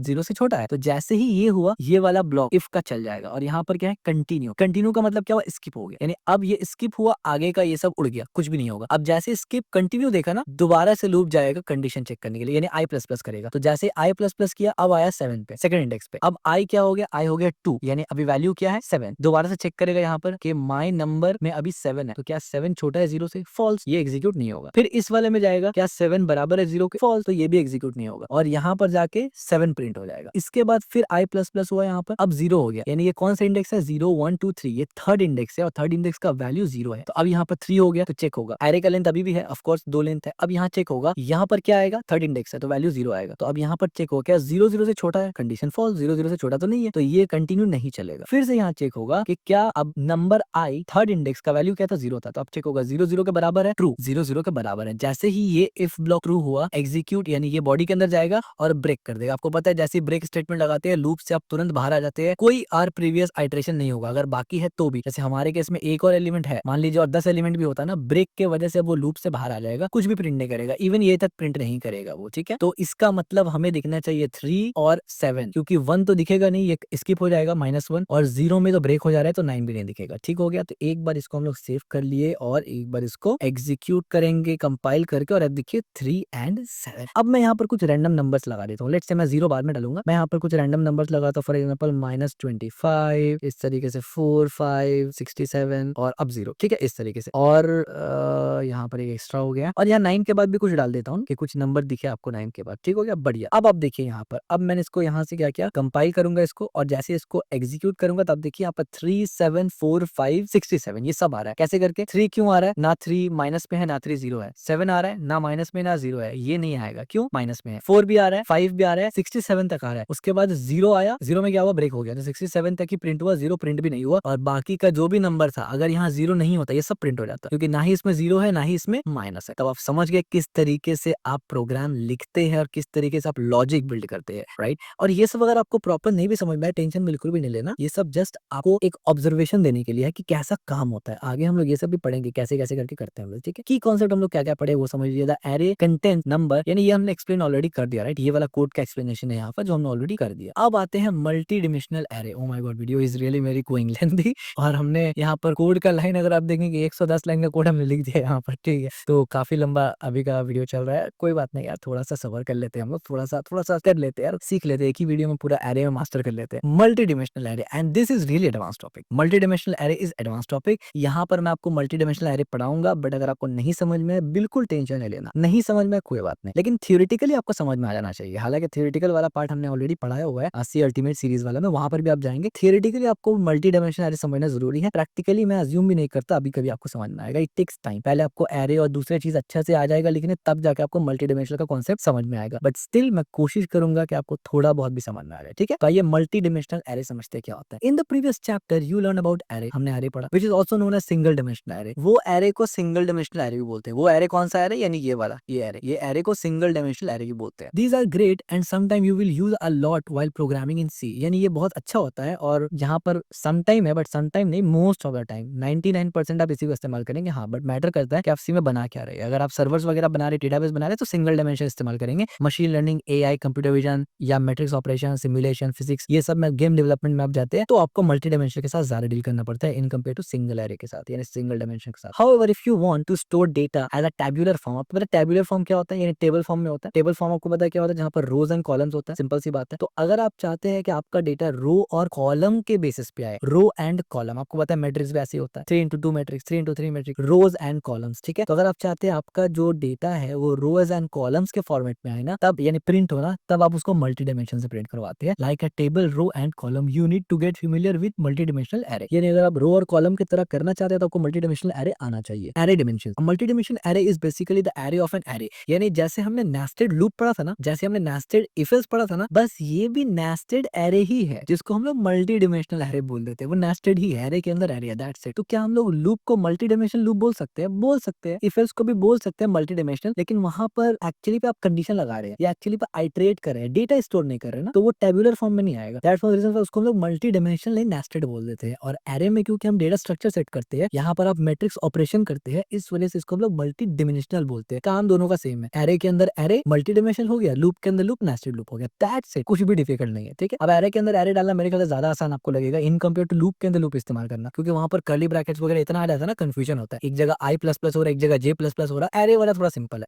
और अगर अदर प्रोग्रामिंग लैंग्वेज में आप जाएंगे पाइथन वगैरह में, तो और आसान है, क्योंकि वहाँ सिंटैक्स ही इजी है। बट टेंशन मत लीजिए, मैं हूँ, सी में भी आसान हो जाएगा। Array can have any number of dimensions, array में कितना भी डिमेंशंस हो सकता है, ठीक है। तो हम लोग अब तक जो एरे देखे हैं वो 2D डिमेंशंस है, जिसको हम लोग सिंगल डायमेंशन भी बोलते हैं, ठीक है। सॉरी, 1D एरे है, जिसको हम लोग सिंगल डायमेंशन एरे बोलते हैं। और in this chapter we will introduce most common 2 dimensional array. यानी 1D एरे तो आप इस्तेमाल करते ही है, और 2 डायमेंशनल एरे भी आप मोस्टली इस्तेमाल करते हैं, यानी मोस्ट कॉमन है। थर्ड डायमेंशनल एरे बहुत कॉम्प्लेक्स हो जाता है, यानी मैट्रिक्स ऑपरेशन और कंप्यूटर विजन वगैरह में इमेज प्रोसेसिंग में इसका इस्तेमाल होता है, थर्ड डायमेंशन। और जब भी आप थर्ड डायमेंशन तक चले जाते हैं ना, या थर्ड डायमेंशन से ऊपर या थर्ड डायमेंशन तक भी, तो फिर आप मैनुअली उसको मैनेज नहीं करते, उसके लिए अलग से लाइब्रेरी होता है, अदरवाइज मैनुअली मैनेज करेंगे तो हो गया। 2 डायमेंशनल एरे। अब ये 2 डायमेंशनल एरे होता कैसे करके है? 2D array also known as matrix. 2 dimensional array को मैट्रिक्स बोला जाता है, a table of the row and column, ठीक है। बहुत सिंपल है। अगर आपको मैट्रिक्स आता है, 10th 12th में आपने पढ़ा है, फिर तो ये बहुत ईजी है। नहीं भी आता है तो सजा देंगे यार, आसान है। Create 2D array. 2D array कैसे क्रिएट करते हैं? To create 2D array of interior, take a look at the following example. अब आप देखिए यहाँ पर 2D एरे कैसे करते हैं हम लोग। यहाँ पर हमने इंट लिखा, यहाँ पर हमने मैट्रिक लिखा, यहाँ पर हमने 2 और 3 लिखा। ऑफ कोर्स अब आप समझ गए होंगे ये साइज है, ठीक है, 2 और 3। और उसके बाद हमने क्या किया, यहाँ पर एक पूरा का पूरा कर्ली ब्रैकेट है जिसके अंदर एरे होता है, और उसके अंदर छोटा छोटा कर्ली ब्रैकेट्स है यहाँ पर। और यहाँ पर मैंने उसको रिप्रेजेंट किया है 1 4 2 एंड 3 6 8। तो सबसे पहले मैं क्या करता हूँ ना, क्योंकि टाइम अब मुझे थोड़ा बचाना है, इसलिए मैं दोबारा टाइप नहीं कर रहा हूँ उसको, ठीक है। ठीक है, अदरवाइज फिर वीडियो कुछ ज्यादा ही लंबा हो जाएगा। अब मैं इसको सबसे पहले आपको समझाता हूँ, बल्कि समझाता क्या हूँ यहाँ पर, पहले आपको दिखाता हूँ। इसमें से ये रो है, ये कॉलम है, और ये रो है, ये कॉलम है। अब इसका मतलब क्या है, यहाँ पर जब मैं विजुअली दिखाऊंगा आपको समझ में आएगा। देखिए यहाँ पर ये क्या, इसको भूल जाइए फिलहाल के लिए, इसको भूल जाइए। 142 368, ये 142 आपको रो में नहीं दिख रहा, एक रो में है, सिंगल रो में है। 1 के बाद 4, 4 के बाद 2, एक रो बन गया, बढ़िया। उसके नीचे 368 भी आपको एक रो दिख रहा होगा, तो इसका मतलब ये 2 रो दिख रहा है ना, 2 बॉक्स दिख रहा है, वर्टिकल रो, बिल्कुल सॉरी हॉरिजॉन्टल रो आपको दिख रहा है। 142 फर्स्ट रो हो गया, 368 सेकंड रो हो गया। तो वही चीज तो हमने बताया है कि ये जो 2 है ये रिप्रेजेंट कर रहा है 2 रो को। तो हमारे केस में 2 रो कौन सा है, 142 पहला रो है, और उसके बाद 368 दूसरा रो। क्लियर हो गया। अब यहाँ पर हमने कॉलम 3 बोला है, तो अब देखिए कॉलम 3 नहीं है। अगर पहला रो के नीचे दूसरा रो को रखे तो आप देखिए 3 कॉलम दिखेगा, एक 1 और 3 का कॉलम है, एक 4 और 6 का कॉलम है, एक 2 और 6 का 2 और 8 का कॉलम। तो आप देखिए 2 रोज एंड 3 कॉलम बने कि नहीं बने। तो आप देखिए 2 रोज को कैसे लिखते हैं, एक पूरा बंच और एक पूरा बंच, ये दोनों बंच मिला के 2 रो हो गया, और एक बंच में कितना एलिमेंट है वो डिसाइड करेगा कितना कॉलम्स बनेगा। आई होप आपको बहुत आसानी से मैंने समझाया, समझ में आ गया होगा। अगर नहीं समझ में आया थोड़ी देर के लिए 1 मिनट वीडियो पीछे करके देख लीजिए, और यहाँ पर गौर फरमाइए तो आपको इजीली समझ में आ जाएगा। इन नंबर्स को और इन नंबर्स को देखिए, आपको इजीली समझ में आ जाएगा। ठीक हो गया। Structure, the first dimension represent the number of the row, यानी पहला जो है ये रो को रिप्रेजेंट करता है, और ये यूनिवर्सल रूल है, हमेशा पहले वाला रो को रिप्रेजेंट करेगा। ठीक है, मैट्रिक्स में भी ऐसे ही होता है, और अदर प्रोग्रामिंग लैंग्वेज में ऐसे ही होता है। While the second dimension represent the column, दूसरा डिमेंशन कॉलम को रिप्रेजेंट करता है। ठीक है, the value are placed in row order and can visualize like this, यानी रो के ऑर्डर में वैल्यू डाला जाता है। फॉर एग्जांपल मैंने यहाँ पर एक कर्ली ब्रैकेट के अंदर 3 वैल्यू डाला, इसका मतलब ये फर्स्ट रो है, और इस फर्स्ट रो में 3 कॉलम होगा। अगर मैंने दूसरा भी ऐसे ही वैल्यू डाला तो इसका मतलब 2 रो है। अब मैं ये नहीं कर सकता यहाँ पर, अब मुझे कोड में आना पड़ेगा। ये मैंने इस तरीके से, ये एक रो है, और एक रो में कितना कॉलम है, 3 कॉलम में, कॉमा दिया, दूसरा रो में 3 कॉलम। अब मान लीजिए मैं यहीं से अगर इसको कॉपी कर दूं, भाई कॉपी किया, मैं यहाँ पर एक बना लेता हूँ। लेट्स से मैंने यहाँ पर क्या किया, मैंने यहाँ पर कर्ली ब्रैकेट लिखा, और मैंने यहाँ पर लिखा 1 2 3। अब इसका मतलब क्या हुआ, 3 रो है और 3 कॉलम। समझ में आ रहा है आपको, 3 रो 3 कॉलम। अब मान लीजिए मैंने यहाँ पर एक और कर्ली ब्रैकेट लिया, और मैंने लिखा 10 12 और 18। अब यहाँ पर क्या हो गया, ये फर्स्ट रो है, ये सेकंड रो है, ये थर्ड रो है, और ये फोर्थ रो है। तो 4 रो होगा, एक के नीचे एक, और 3 कॉलम्स होगा। अब यहाँ पर गड़बड़ ये मत कर देना कि यहाँ पर से एक कॉलम हटा दिया, ऐसा नहीं हो सकता, ये एरर आ जाएगा। ठीक है,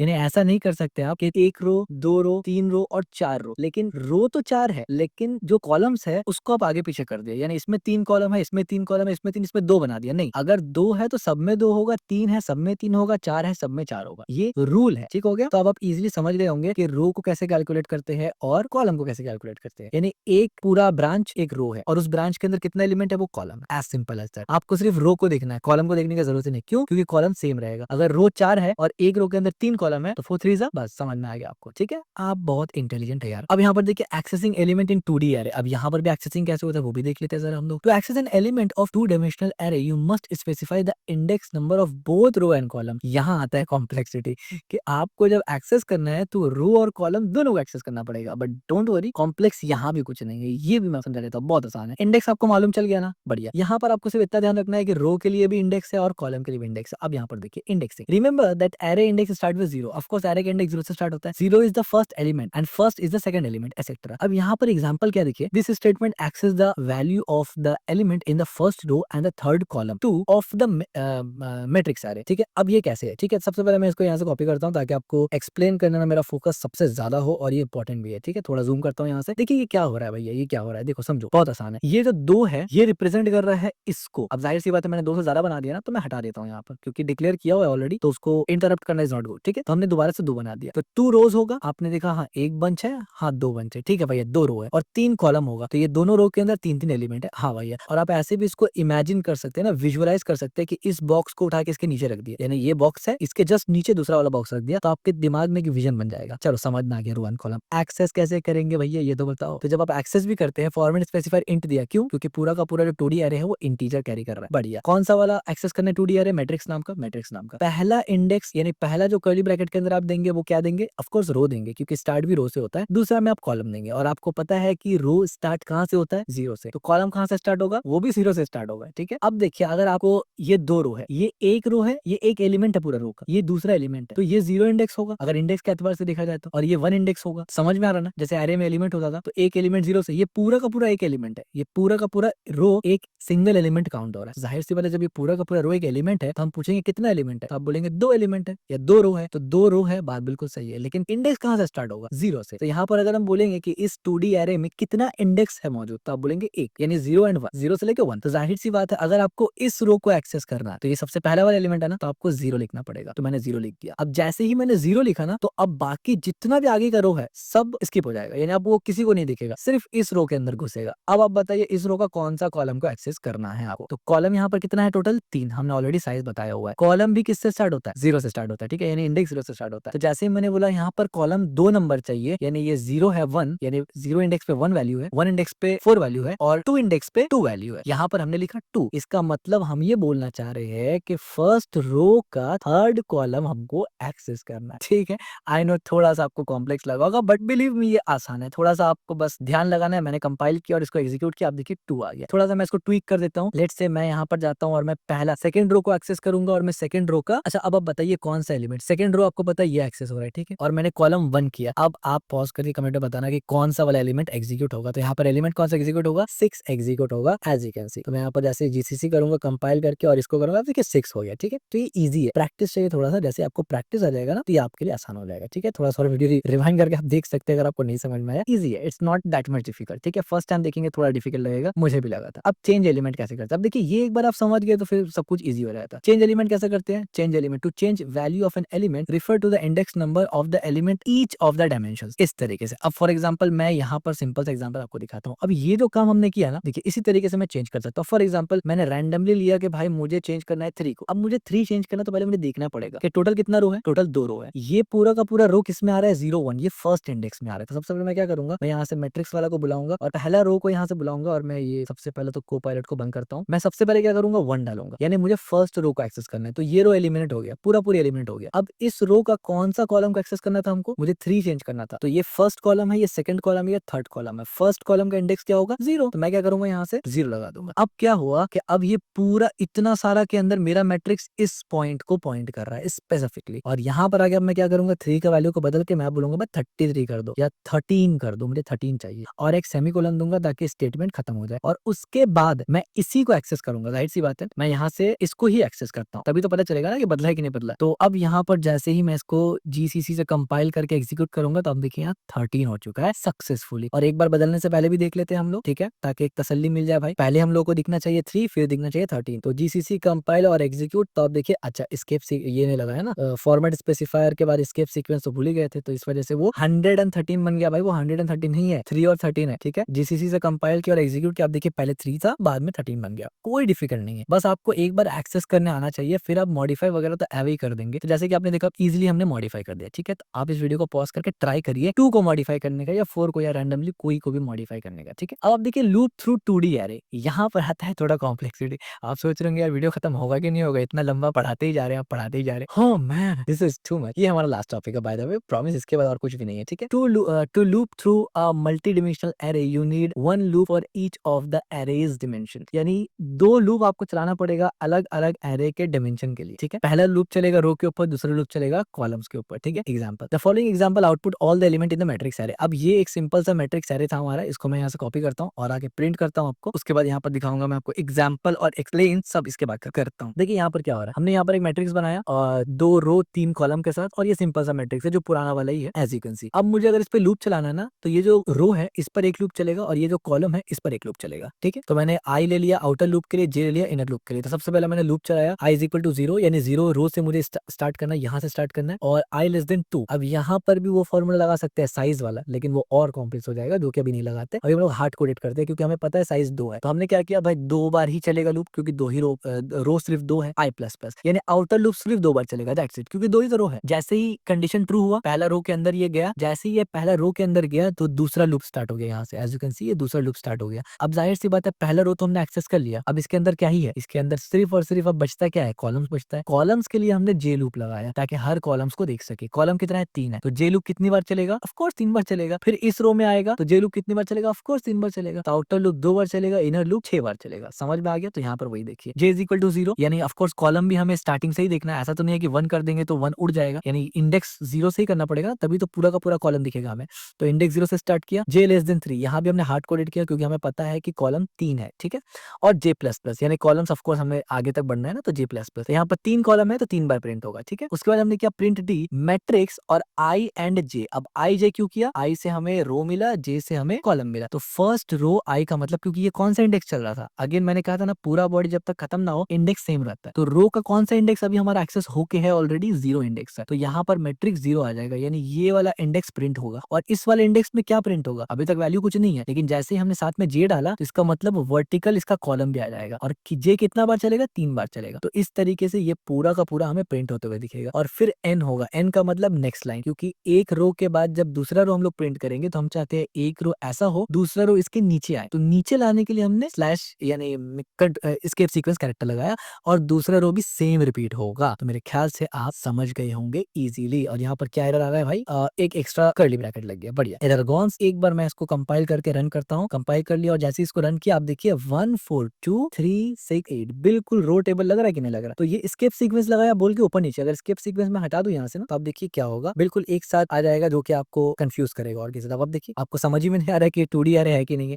इसलिए स्केप सीक्वेंस इस्तेमाल करना जरूरी है रीडेबिलिटी के लिए, ठीक है। इससे आपको इजीली समझ में आ रहा है कि हाँ कोड किस तरीके से है। 1 4 2 पहला रो है, 3 6 8 दूसरा रो है और इसमें कॉलम्स भी आपको दिख रहे हैं, ठीक है। तो आप देखिए नेस्टेड लूप भी हमने यानी 2 डायमेंशनल एरे में 2 डायमेंशनल लूप चला दिया, ठीक है। सो बिलीव मी ये काफी डिफिकल्ट चीज है, अगर आपको समझ में आ गया ना थोड़ा सा भी, तो अभी के लिए, क्योंकि आप अभी एकदम एब्सोल्यूट बिगिनर है ना, बहुत अच्छा अचीवमेंट आपके लिए, क्योंकि ये तो भाई इंटरमीडिएट लेवल में भी लोगों को नहीं समझ में आता, ये बहुत कंफ्यूज होते हैं लोग, इवन इंटरमीडिएट कोडर्स उनको भी नहीं समझ में आता, वो चैट जीपीटी से कॉपी पेस्ट करके काम चला रहे होते हैं, ठीक है। तो ये सब बहुत इंपॉर्टेंट और फंडामेंटल कॉन्सेप्ट्स है। एक बार ये सब आ गया ना तो फिर तो क्या ही सॉफ्टवेयर और क्या ही सर्वर, वो सब तो बहुत ईजी है। Nested loop, the outer loop i controls the row, जैसे हमने बताया, while inner loop j controls the column within each row, हर रो में जितना भी कॉलम है वो उसको चलाता है, जैसे मैंने ऑलरेडी एग्जांपल दे दिया। थर्ड डायमेंशनल एरे, अरे यार थर्ड डायमेंशनल क्यों आ गया, अच्छा ये लास्ट है वैसे, ठीक है। Third dimensional array, third dimensional array मैंने बनाया नहीं है वैसे, और सिर्फ मैंने जस्ट एक हल्का सा आपको ये दिया। थर्ड डायमेंशनल एरे भी एक होता है, you can also declare array with more than 2 dimensional, ये सिर्फ मैंने बताने के लिए किया है, थर्ड डायमेंशनल पढ़ेंगे नहीं हम लोग अभी।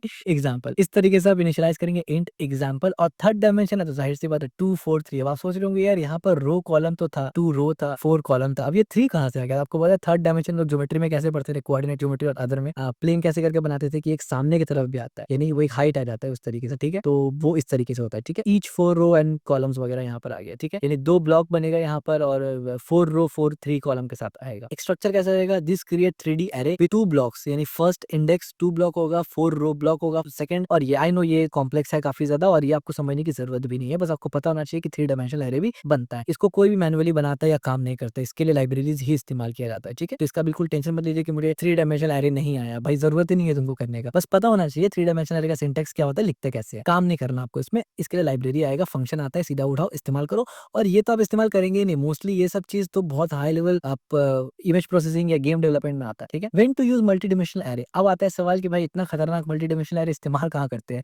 Multi dimensional array are useful when your data is arranged in row and column like a table और a grid on a matrix, यानी कभी भी अगर आपका डेटा, अब जब आप डेटा बैकएंड से बुलाते हैं या किसी डेटाबेस से डेटा लेके आ रहे हैं ना किसी भी काम करने के लिए, अगर आपका डेटा मैट्रिक्स फॉर्म में है तो जाके आपको मल्टी डायमेंशनल एरे ही लगाना पड़ेगा, सिंगल लगा नहीं सकते आप। तो मैट्रिक्स फॉर्म में डेटा आएगा कब, ऑफ कोर्स जब आप गेम डेवलपमेंट कर रहे होते तब आता है, इमेज प्रोसेसिंग कंप्यूटर विजन इस किस्म का काम नहीं आता है, बाय डिफॉल्ट वेब डेवलपमेंट या बाकी चीजों में नहीं आता, ठीक है। 2D एरे क्या होता है, great for storing things like score games boards and spreadsheet वगैरह, आमतौर पे गेम भी नहीं आता, कुछ कुछ पार्ट गेम का आता है, ठीक है। 3D इमेज प्रोसेसिंग में बहुत सारा मल्टी डायमेंशनल इस्तेमाल होता है। 3D एरे का भी इस्तेमाल होता है, can represent for a complex structure like the set of table और the level of the games, ठीक हो गया। समरी, इस वीडियो में हमने क्या पढ़ा भाई, बहुत कुछ पढ़ लिया इस वीडियो में हम लोगों ने, ठीक है, और काफी लंबा वीडियो हो गया। हमने सबसे पहले एरे पढ़ा कि array store multiple value in the single variable, उसके बाद हमने एरे को एक्सेस करना सीखा, use index to access specific element, उसके बाद हमने मॉडिफाई करना सीखा एरे को, change value using their index, उसके बाद हमने साइज सीखा कि भाई एरे में साइज किस तरीके से देते हैं और किस तरीके से हम लोग डिक्लेयर भी कर सकते हैं, बाद में इनिशियलाइज करेंगे, ये इनिशियलाइज एक बार में कर सकते हैं। और इसमें 2 पॉइंट देखा था कि अगर साइज नहीं देना है तो इनिशियलाइज करना पड़ेगा, साइज देना है अगर इनिशियलाइज नहीं करना है तो साइज देना पड़ेगा आपको। और फिर साइज पता कैसे करेंगे, यानी पूरा का पूरा एरे का जो बाइट में साइज मेमोरी में ऑक्यूपाइड कर रहा है उसको कैसे पता करेंगे वो हमने देखा। उसके बाद हमने देखा लेंथ कैसे पता करते हैं, यानी एलिमेंट कितना एरे में वो पता किया। उसके बाद हमने लूप देखा, लूप के अंदर हमने काफी सारा एग्जांपल्स देखा, काफी सारा प्रोग्राम देखा इंपॉर्टेंट। उसके बाद हमने मल्टी डायमेंशनल एरे देखा और मल्टी डायमेंशनल एरे के अंदर भी फिर हमने लूप चलाया और मल्टी डायमेंशनल एरे में मल्टी डायमेंशनल लूप चला दिया, ठीक है। तो बहुत कुछ चला दिया हमने, अब थोड़ा दिमाग को आराम देने का बारी आया है। तो की पॉइंट को करके मैं जल्दी से रैप अप करता हूँ ताकि आपका दिमाग फट ना जाए। Array stores multiple value of the same type, ये तो आप बोलेंगे भाई ये क्या ही बोल रही है, तो 1 2 की तरह बन गया, इतना ऊपर लेवल में पढ़ लिए, ये तो बस बच्चा वाला चीज हो गया, ठीक है। Element are access using zero based index, ये भी आपको याद हो गया, ठीक है। Array size can be calculate with size of, ये भी आपको याद हो गया। और जो फॉर्मूला वाला था साइज ऑफ और साइज ऑफ एक एलिमेंट का इंडेक्स देके डिवाइड करना, वो भी आपको याद हो गया, ठीक है। Loop should use array size for the formula to adapt array size, ये ये भी आपको मालूम चल गया। Multi dimensional array add dimensions for complex data structures, ठीक है। Array are fundamental data structure in C programming language, they allow you to efficient store and manipulate collection of related data. So that's it for today's video. I am really very sorry, video बहुत ज़्यादा ही लंबा हो चुका, पर कोई बात नहीं यार, थोड़ा सा लंबा हो जाए, थोड़ा सा टाइम ले ले, कोई बात नहीं। लेकिन जो भी बंदा ये सीरीज को स्टार्ट करे ना, उसको लगे कि टाइम वेस्ट नहीं हुआ, कुछ सीख के ही जा रहा हूँ मैं। चाहे आप सेमेस्टर के लिए पढ़े, चाहे आप शौक से पढ़े, और अगर आप करियर बिल्ड करना चाहते हैं तो भाई ये तो फिर आपके लिए एक बहुत अच्छा अपॉर्चुनिटी है कि ये प्लेलिस्ट को पकड़िए, अच्छे से प्रैक्टिस करिए। यकीन मानिए प्लेलिस्ट खत्म होते ही आप इस लेवल पे होंगे कि कोई भी सी प्रोग्रामिंग का कोड आ जाए, आपको किसी का मोहताज नहीं रहेगा, आपको समझ में आने लगेगा। भले आप लिख ना सके, क्योंकि लिखना आपके प्रैक्टिस के ऊपर है, लेकिन समझ तो 100% आएगा, ठीक है। तो अगर आपको ये वीडियो पसंद आए तो इस वीडियो को लाइक जरूर करना, चैनल को सब्सक्राइब जरूर करना, इस वीडियो को शेयर जरूर करना। बहुत ज्यादा मेहनत लगता है यार बनाने में आप लोगों के लिए, तो जरूर कर देना।